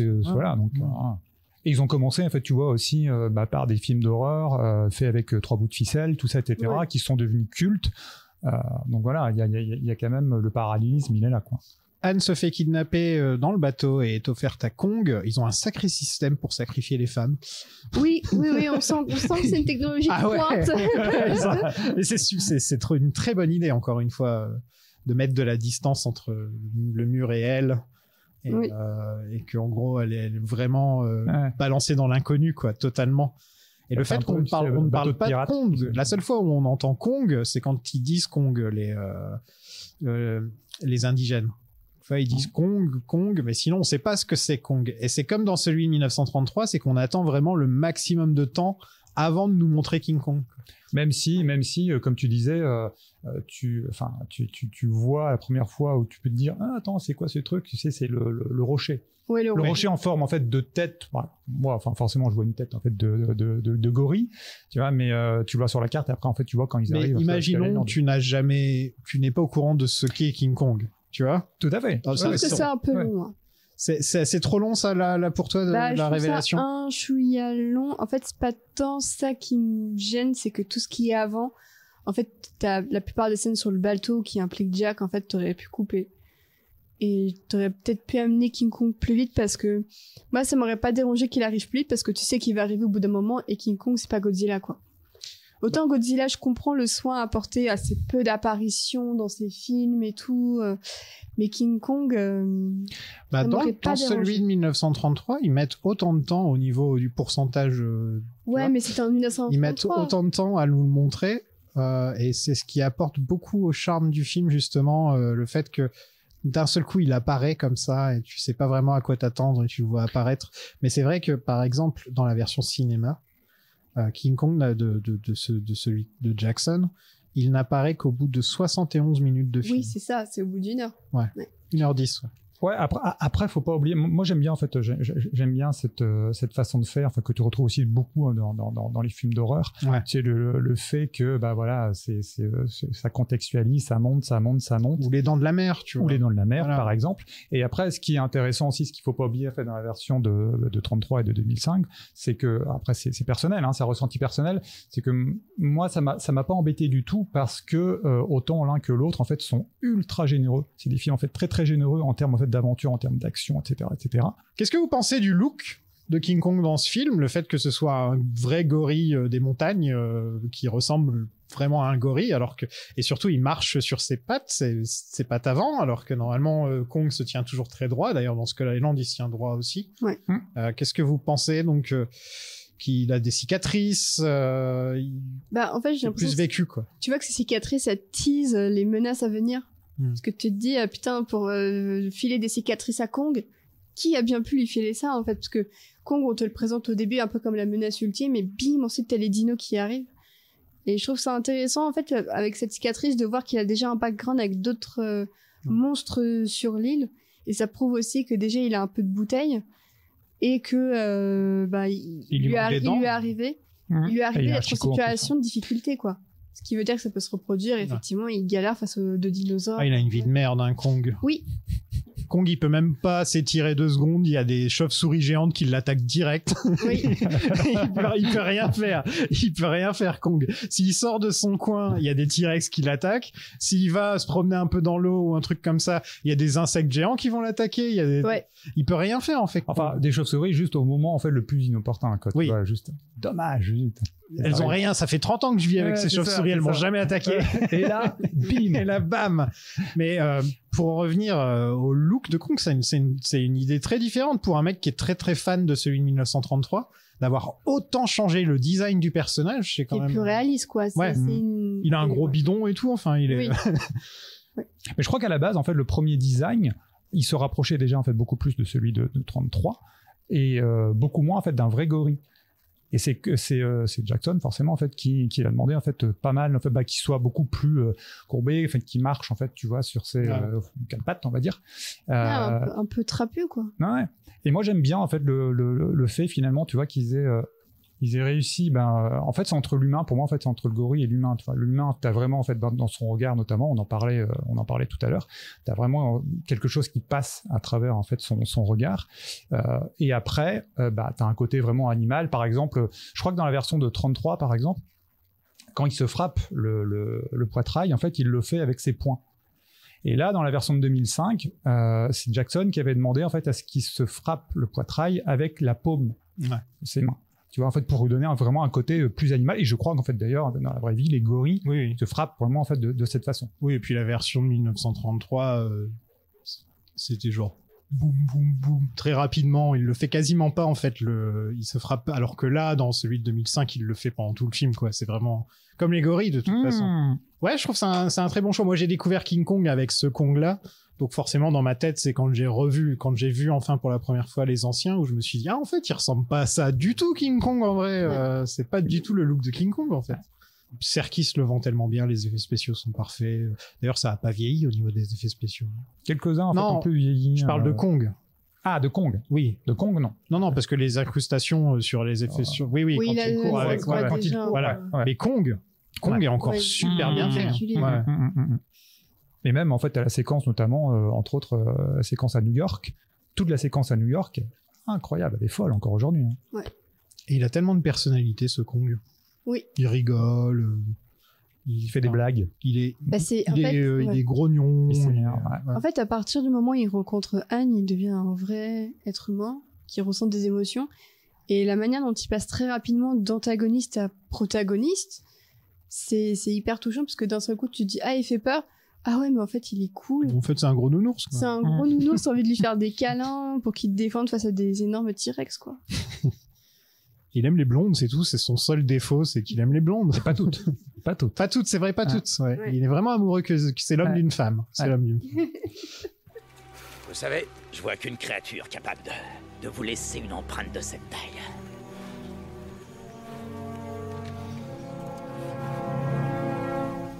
L'abominable homme des neiges. Il y a plein de dinosaures dans ce film. Bon, c'est pas des vrais dinos, hein, je suis désolé de vous le dire, ils sont pas allés sur une île pour filmer des dinosaures. Mais c'est des dinos qui auraient évolué seuls sur l'île pendant 65 millions d'années. C'est comme si, en gros, la comète n'avait pas tué ces dinosaures-là. Et c'est pour ça que les tricératops ont au moins 15 cornes. C'est pour ça que les T-Rex ont plus de dents. C'est pour ça qu'ils ressemblent tous à des versions un peu plus horreur des dinosaures. C'est parce qu'ils auraient évolué pendant 65 millions d'années. Moi, j'ai envie de dire, pourquoi ils n'ont pas évolué en humains dinosaures? Ça aurait été drôle, tu vois. Genre, il y a une société, c'est des dinosaures avec des costumes. Ils travaillent, ils ont des boulots avec des costumes. Des dinos apprivoisés, quoi, tu sais, un minima, quoi. Ouais, voilà. Et surtout, c'est sympa de voir des dinos qui sont herbivores et qui ne mangent pas des gens. Parce que ça, c'était un truc dans le film de 1933 où les dinos, peu importe quel genre de dino, ils bouffent des gens, ils n'en ont rien à faire. Et je crois que c'est que dans la version longue qu'ils se battent contre un Triceratops. Hein, ouais, c'est ça, hein, c'est que dans la version longue. Tout à fait.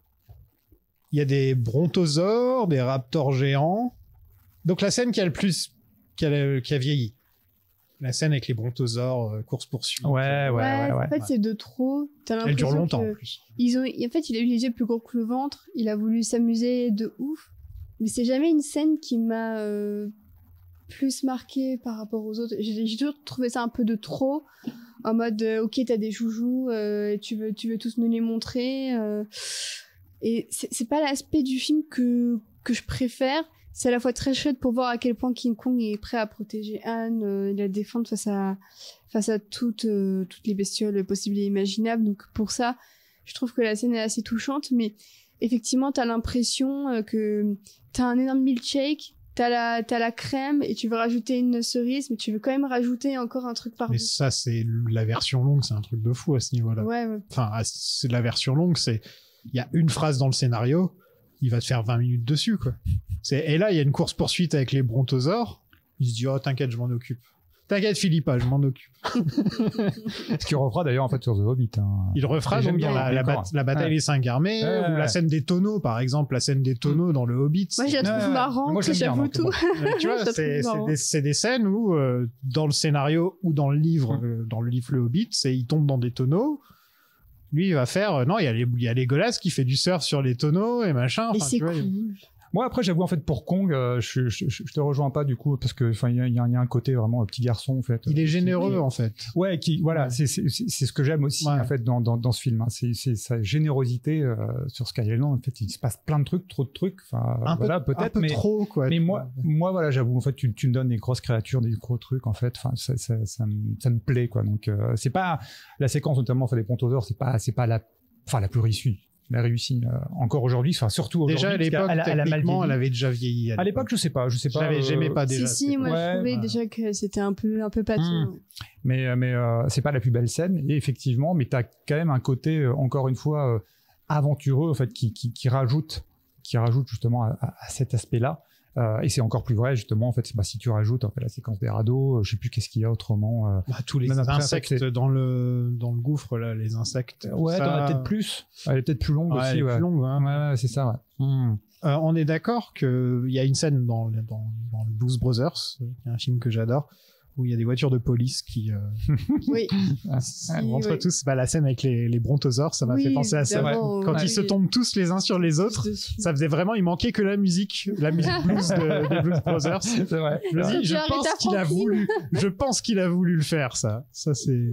Mais après, comme tu dis, enfin, je pense que, comme tu disais, je pense qu'il ressortait du Seigneur des Anneaux, il avait les outils pour. Oui. Donc il s'est dit, est-ce mais qu'on là il avait le chèque en blanc, ils sont allés, ils lui ont sorti le chéquier, ils ont dit vas-y fais ce que tu veux. Vas-y fais ce que tu veux, amuse-toi. Le mec en fait il s'est amusé quoi. Oui, tu vois. Ah oui. Anne fait rire Kong en faisant un peu de vaudeville, mais il est surtout fan de l'affaire Trébuchet. Ils sont drôles, franchement. Puis même quand il pète les plombs et que le rocher lui tombe dessus, et après il fait genre non je me suis pas pris de rocher, c'est bon. C'est juste un gros gorille quoi. Il vit en enfer et Enfin, c'est triste, sa vie est triste à ce pauvre gorille, et en même temps, quand on l'enlève pour l'emmener ailleurs, c'est encore plus triste, et je me dis... Il est condamné pourquoi à être malheureux. on a créé ce personnage pour qu'il soit jamais heureux, quoi. C'est triste. C'est super triste, c'est un personnage... King Kong est un des personnages les plus tragiques de l'histoire du cinéma, et on le considère pas forcément comme tel. Ouais. C'est sûr qu'après, quand tu vois les 2 films avec King Kong sortis récemment, et même je pense que le prochain va pas forcément corriger le tir, c'est vraiment en mode regardez, gros gorille, comme ça. Mais je trouve que Jackson a réussi, et je pense aussi que ça doit beaucoup à Andy Serkis. Je pense que c'est une alliance de deux qui a réussi à se dire, et si on allait au-delà du gros gorille, pour juste proposer un personnage qui va faire chialer sa race tout le monde à la fin du film, quoi. C'est ça, en fait, d'ailleurs, je pense la plus grande différence entre le film de Jackson, slash film de 33, c'est que, en fait, c'est une histoire d'amour à la base, plus qu'un film de créature, chose que n'est pas du tout. Voilà, les Godzilla versus Kong, Skull Island, que j'aime bien aussi, hein, parce qu'encore une fois, bon, c'est mon côté petit garçon dont je parlais tantôt, même s'ils sont pas foufous en fait, surtout Skull Island. Mais voilà, ces films-là, ce sont des films de créatures. Ce sont des films de kaiju, tu vois, donc qui sont plus. Ces films sont vendus en fait sur leur action. Donc le film de Jackson en a énormément, trop peut-être.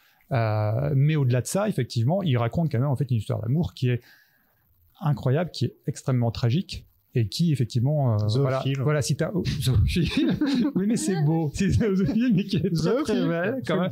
Et si t'as un petit cocoro, enfin je veux dire en fait ne pas verser au moins une petite larmichette à la fin, enfin je veux dire c'est un truc qui va pas quoi. Mais pour revenir sur ce que tu disais Océane, je pense que Jackson aimait King Kong et que Serkis aime les gorilles. Et qu'en gros, c'est là où ils s'en sont retrouvés. C'est qu'il y en a un qui aimait le personnage et l'autre qui aime les gorilles. Oui. Donc forcément, ensemble, ça fait Mégatron, quoi. Et surtout qu'il posait pas un regard effrayé sur lui. Je pense que ça, c'est aussi une des grosses différences avec les autres films, c'est que là où ce film regarde Kong avec amour, les autres le regardent avec peur, pour qu'on en ait peur. Là où Jackson te dit, oui, il est effrayant en apparence, mais regarde d'un peu plus près, en fait. Les choses sont différentes quand tu apprends à connaître le gorille. Un autre problème avec la version longue, c'est peut-être la dernière fois que je vais en parler, mais donc il y a la scène avec Adrien Brody qui fait de l'apnée et qui se fait de l'apnée pendant qu'il y a les sortes de poissons de la menace fantôme qui l'attaquent.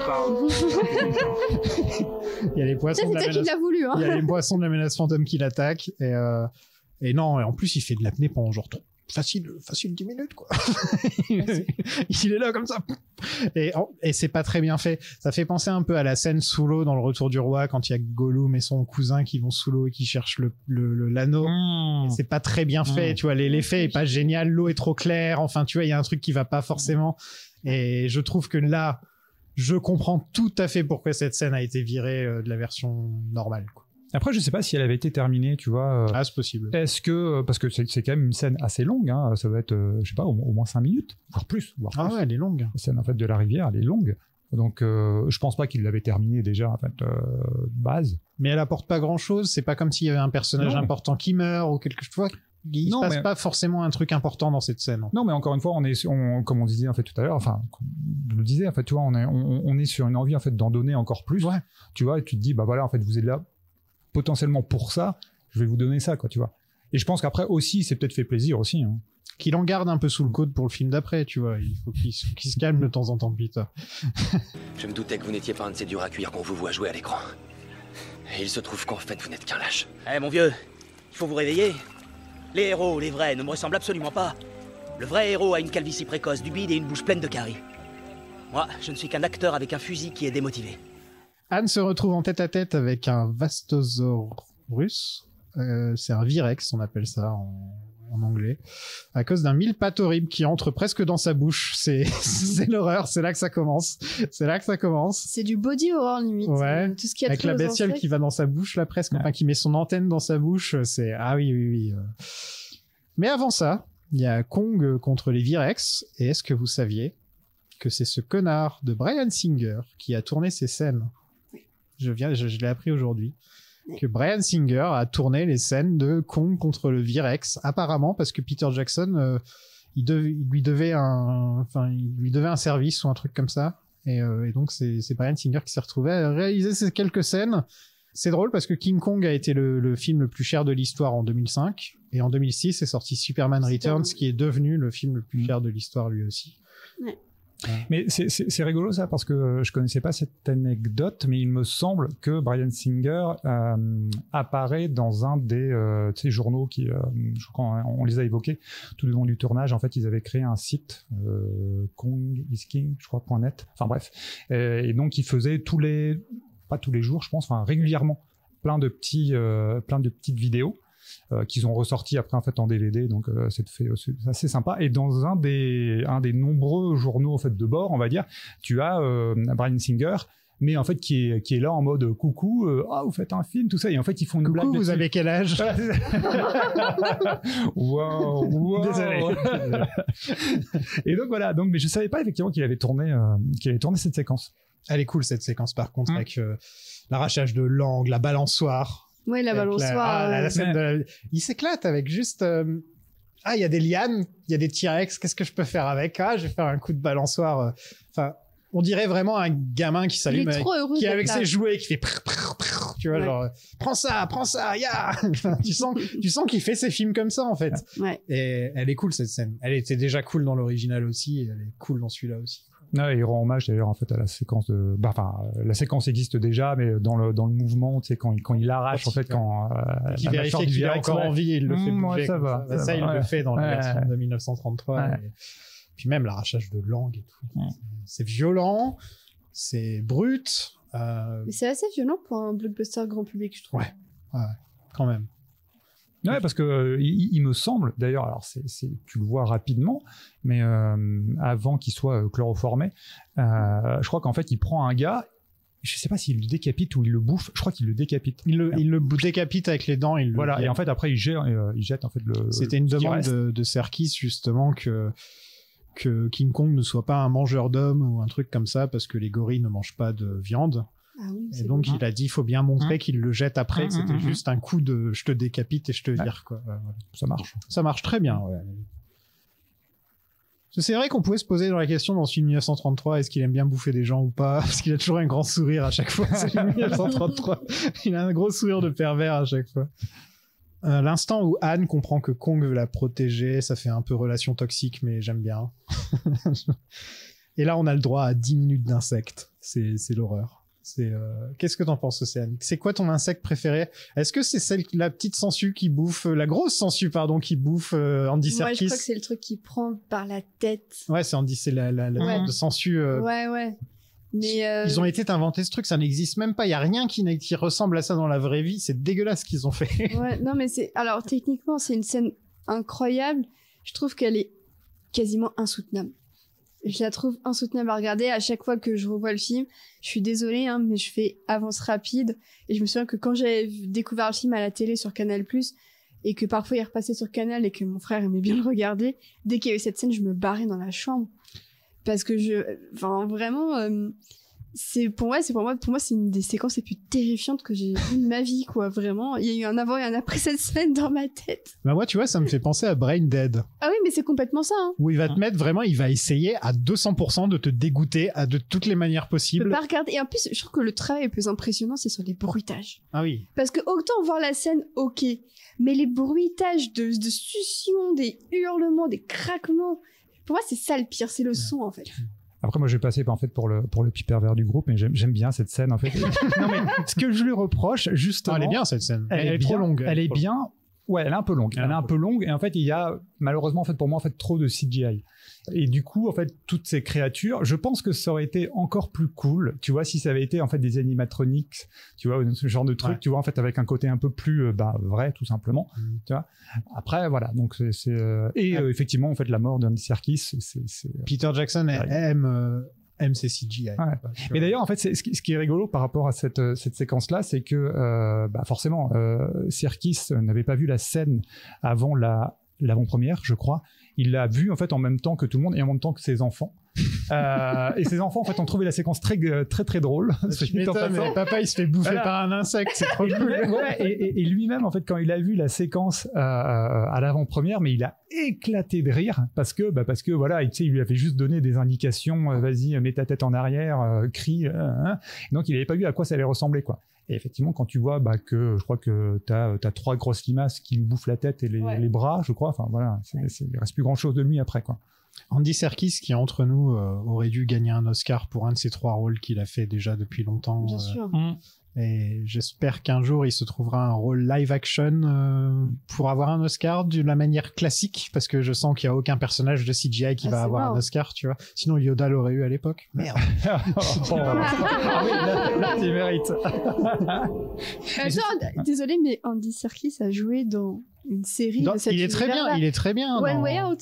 Il est très bien dans Andorre, il est excellent. Il est excellent. Et c'est pas une surprise, tu vois, à chaque fois que tu le vois dans un truc, tu fais ouais, ça a du sens. En plus, il jouait déjà un personnage dans la postlogie. Il joue dans The Batman maintenant aussi. Ouais. Il a réalisé aussi Venom 2, ça c'est le moins bien. C'est trop cool. Il a réalisé son livre de la jungle. Venom 2, c'est un super bon film. Et, écoutez The Marvel Initiative pour me voir en pleurer. Mais ce qui, tu vois, je me suis posé la question aussi de comment il avait pris ça, Andy Serkis. Je pense bien, hein, mais le truc c'est que lui, donc, il a été, il a servi en fait il a fait de la motion capture, tout ça, etc. Mais après, au final, ce qu'il faut savoir, c'est que les artistes en fait de Weta n'ont pas gardé sa prestation.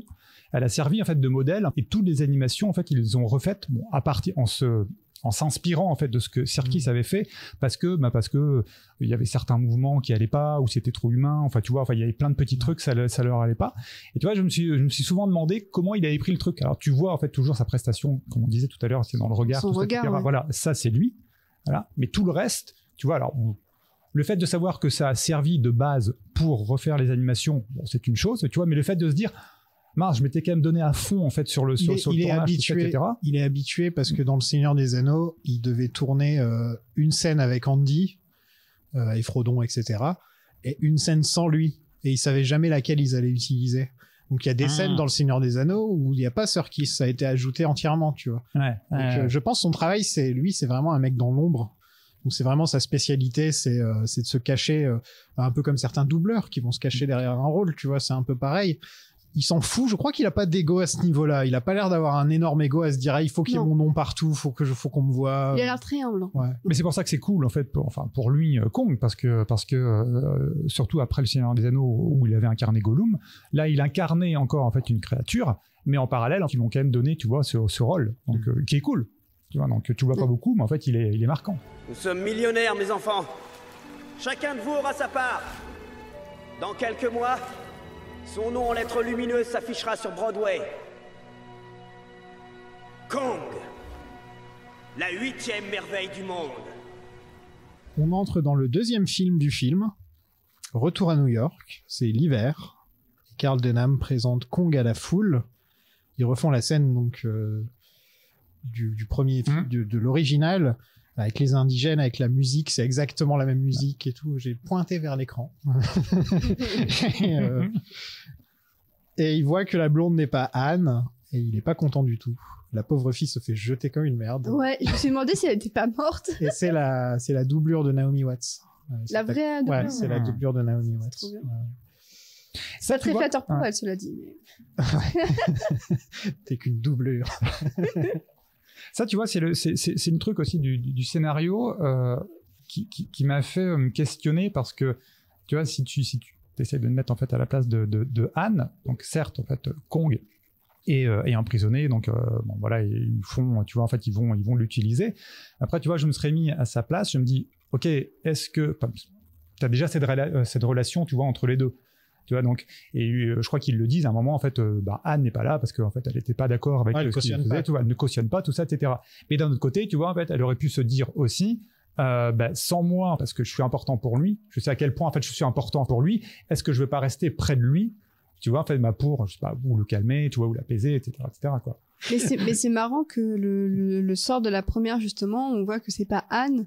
Anne, elle est retournée faire du théâtre pour se produire. Elle est danseuse cabaret, pas cabaret, mais un truc un peu pareil, ouais. Ouais, un truc un peu poétique et tout, et on voit à quel point elle a renoncé au blockbuster, on va dire, pour retourner dans un truc un peu plus confidentiel, mais qui l'épanouit davantage. C'est une excuse pour qu'elle ait une robe blanche. Ouais, c'est ce que oui. C'est 200% une grosse excuse pour qu'elle ait la robe blanche et tout, c'est obligé, quoi. Je me suis posé la question aussi.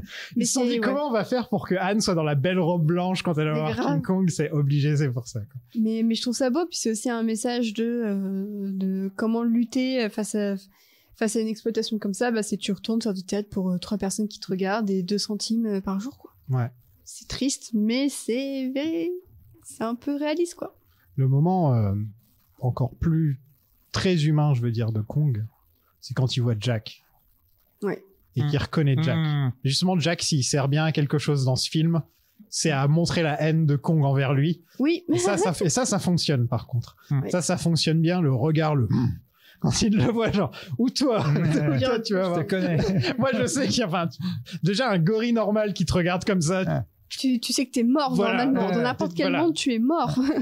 Ouais, ça fonctionne, je trouve. C'est vrai que Jack ne sert pas, justement, dans les scènes de fin, il y a la course-poursuite en voiture, et ensuite Jack, il met 3 heures à aller rejoindre Anne en haut. Voilà, il attend que Kong soit tombé avant de vraiment y aller. Mais ce qui est marrant avec Jack, c'est que tu termines le film quand même en le détestant un petit peu. Ouais. Là où on te le voit un peu comme le héros prêt à tout sauver, et je trouve que c'est peut-être un des rares trucs sympas avec lui, c'est que tu réalises que le héros pour lequel tu veux un peu route pendant tout le film, à la fin tu vas finir par le détester parce qu'il vaut pas mieux que les autres et tu te trouves à le mépriser. Enfin, moi je sais que je commence le film de manière très différente que je le termine à son sujet. Lui, c'est un personnage qui techniquement n'a rien fait de mal. Il jette des bouteilles de chloroforme sur des gorilles, quoi. Non, c'est pas lui. Ah oui, non, c'est pas lui, oui, c'est Carl. Non, lui, il est pas au courant, lui, il est pas du tout au courant. D'ailleurs, elle lui en veut alors qu'il est pas au courant, le pauvre. Oui, c'est vrai, je confonds Jack et Carl depuis tout à l'heure. Ça prouve à quel point il est inutile. Non, Carl, ça peut être vu comme un antagoniste dans le film, carrément. C'est clairement un antagoniste. Est-ce qu'il est d'ailleurs, en fait, pas crédible? Oui, non, parce qu'en fait, je pense qu'il reconnaît Jack, et il reconnaît surtout, en fait, le gars qui lui a volé. Il reconnaît celui qui lui a piqué Anne, quoi. Ouais. Mais t'aurais pu aussi avoir, en fait, tu vois, ce rapport entre la bête et son geôlier, quoi, tu vois. C'est-à-dire je sais pas s'il remarquerait, s'il en aurait quelque chose à faire autant de Carl, parce que, en fait, c'est quand on parle de Anne, on touche à une corde sensible. Tu vois, c'est vraiment le sujet. Faut pas en parler à Kong, quoi. Tu vois, c'est son ex, il est vraiment encore limite à ce niveau-là. Ouais. Et d'ailleurs, en fait, on en a parlé plusieurs fois, mais du personnage de Jack.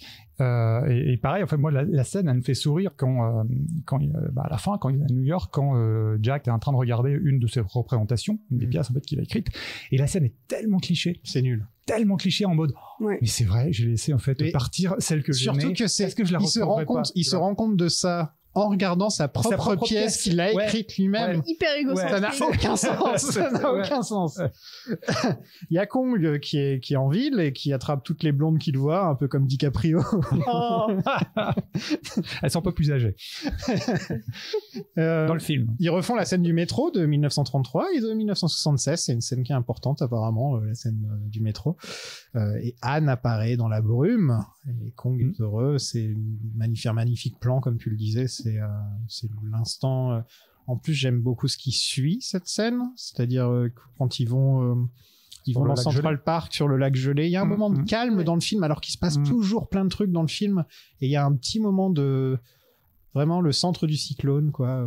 C'est le dernier moment avant la mort, quoi. Ouais, voilà. Et il me semble d'ailleurs en fait que cette séquence, à tort, je trouve, parce que je la trouve très très belle aussi, avait été un peu moquée à l'époque par pas mal de monde. Non, c'est les gens qui ont pas de cœur, qui sont cyniques. Sans doute. Les gens vraiment, mais il faut être un peu cynique si tu vois un gros singe en train de glisser et de rigoler. Je suis désolé, mais t'es un Carl dans ton cœur. Ceux qui n'ont pas versé une larme à la fin. Voilà, non mais quand même quoi. Si tu regardes King Kong, surtout celui-là, et qu'à la fin t'aimes pas King Kong, c'est que t'es un nazi, un peu j'irai peut-être pas jusque là. Mais les nazis prenaient le pouvoir en 1933 d'ailleurs. Oui, c'est vrai. Quelle horreur. Et ben voilà, la boucle est bouclée. Ils font du patin à glace, mais que j'ai noté meilleure scène du film pour moi, tu vois, la scène de patin à glace. C'est vrai que le jonglage et le patin à glace sont un peu au coude à coude. Non, puis tu retrouves en fait cette complicité entre les deux, tu sais, le fait qu'il en rit, tout ça, etc. Elle trouve ça génial. Enfin, elle est vraiment belle, c'est importante et belle. Ouais. Et là, vous allez jamais deviner ce qu'il fait. Eh ben, il va en haut de l'Empire State Building. Non. Il y a des avions qui arrivent. Non. Et vous connaissez la suite. Hein. J'aime bien, c'est qu'il se défend bien cette fois, Kong. Il se laisse pas faire. Il en bute 3 ou 4. Ouais. Il se laisse pas faire, Kong. Pour recréer le New York des années 30 en CGI, ils ont beaucoup bossé et c'est très joli. J'ai mis pause pas mal de fois justement pour regarder un peu leur travail et je me suis dit c'était très bien fait. Puis je trouve que le fait de mettre le combat au lever du soleil aussi, ça rend hyper bien. Les couleurs sont hyper belles. Attends, si on regarde au niveau du temps. Ah oui. À quelle heure était la représentation? Oui.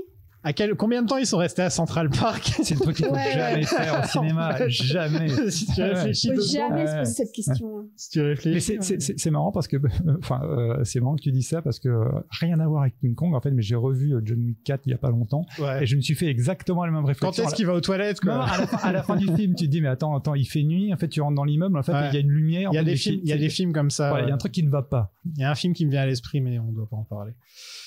Il a fallu 18 mois pour recréer l'immeuble en CGI. 18 mois pour faire l'Empire State Building. Il a été bâti en 14 mois, l'Empire State Building. T'avais l'anecdote. Wow. Ouais, c'était fait. 90 000 buildings uniques. Mais je crois qu'ils avaient aussi une techno, je sais pas laquelle, c'est pas massive, là, c'est une autre techno, où c'est super intéressant quand tu sais comment ils ont fait ça. En gros, c'était une sorte d'IA, déjà... Avant, en 2005, voilà, on parlait déjà d'IA. Qui arrive à te faire des immeubles uniques. En fait, c'était avec donc un programme, en fait, avec des algorithmes. Et en gros, c'était, ils avaient donc le logiciel avait des données en fait sur les quartiers. Et donc en gros, c'était donc tu avais un immeuble, un truc donc qui était construit. Et c'est l'IA qui construisait tout autour, tu vois, dans le style en fait du quartier, etc., etc. Et ça qui fait que la modélisation de New York est complètement folle. Et même encore aujourd'hui, ça fait partie des passages, enfin des éléments du film, on va dire, qui n'ont pas vieilli, quoi. Non. Oui. Non, c'est trop bien. C'est un peu dans la veine je trouve, du Davy Jones de Pirates des Caraïbes qui ne vieillit pas. Ouais, exactement. Et je commence à avoir parlé de tous les gros... Il manque César et je pense que j'aurais parlé de tous les gros personnages de CGI dans l'histoire des plus importants, j'ai envie de dire. Je pense qu'il manque César. Il me manque encore César. J'aimerais trop parler de la planète des singes, d'ailleurs. Il va falloir que je truque le chapeau. Je vais parler de Dobby, ça c'est un personnage de synthèse. Voldemort. Voldemort, quand il apparaît derrière le crâne de quelqu'un. Ouais. J'ai juste noté, vas-y, c'est trop triste, pourquoi on peut pas être gentil avec le gros singe? Ça fait 3 films que je me tape où on n'est pas gentil avec le gros singe. J'en ai marre. Laissez le gros singe genre tranquille, ça suffit maintenant. En plus, ça me donne le vertige un petit peu. Ah c'est vertigineux, je trouve que tu ressens bien le vide et le fait que si elle tombe, elle crève de très haut. Hein. Ouais, c'est crase, c'est vraiment. En plus, c'était l'époque où l'Empire State Building était de loin l'immeuble le plus grand. De nos jours, il passe dans la foule, quoi. Ouais. Alors que à l'époque, tu ressens. D'ailleurs, c'est très beau quand tu vois les plans de New York au début du film de loin.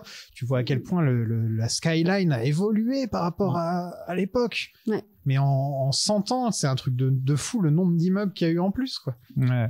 Enfin, 90 ans, pardon.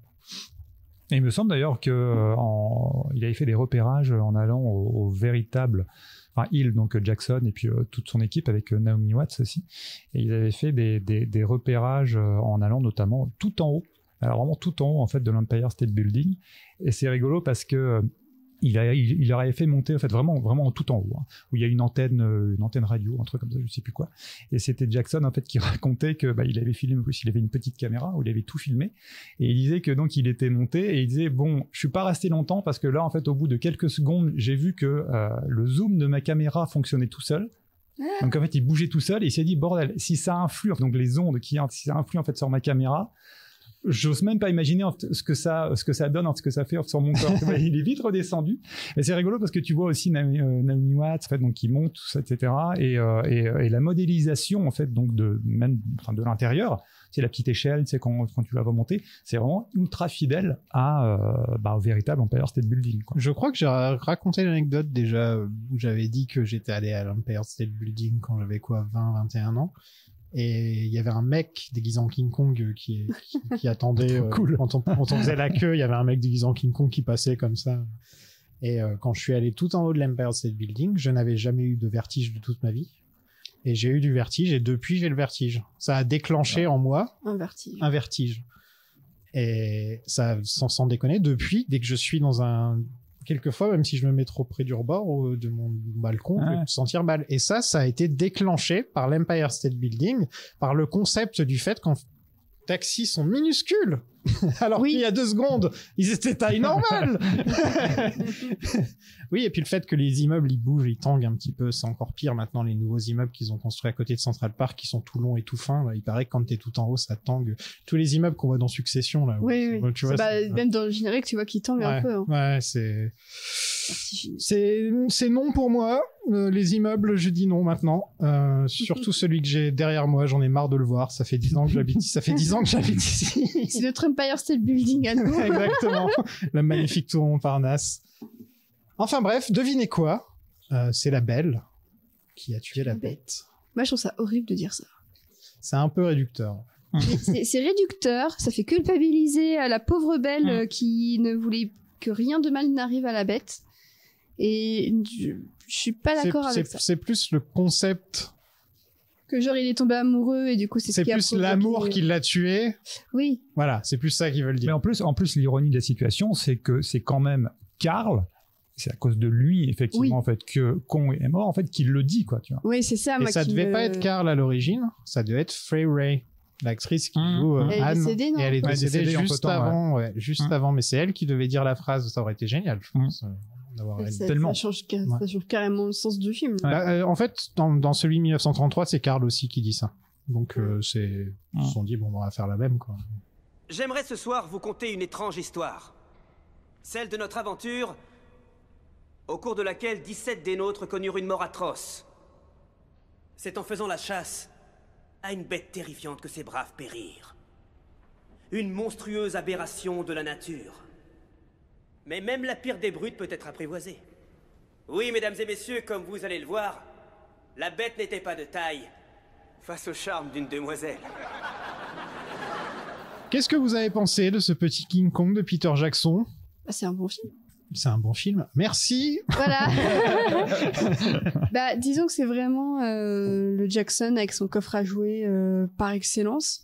Après, de temps en temps, j'aurais voulu parfois qu'il se décale un petit peu de l'original pour proposer un truc un peu plus personnel. Il est peut-être justement jusqu'à la réplique prononcée par le même personnage, les mêmes scènes et tout ça.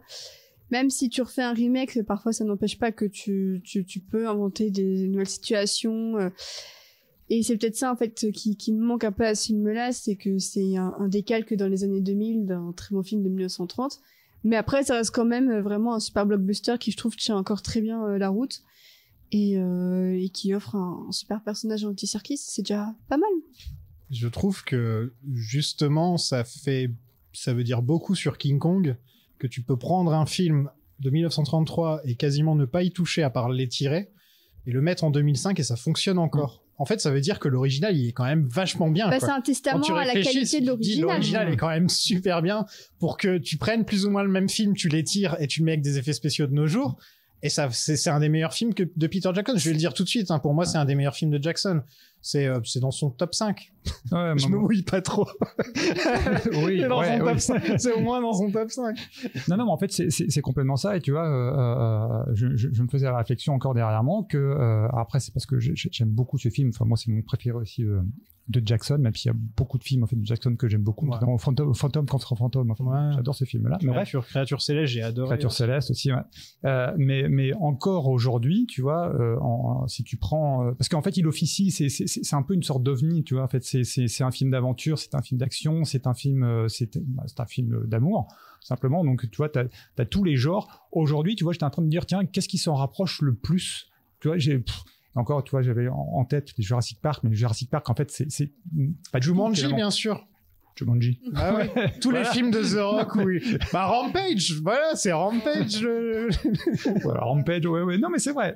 Non, mais le fait est que, enfin, c'est ce que tu dis. Déjà, de base, en film de 33, il était vraiment, en avance sur son temps. Je sais pas si on peut dire ça comme ça, mais tu vois, la construction du film était quand même assez folle.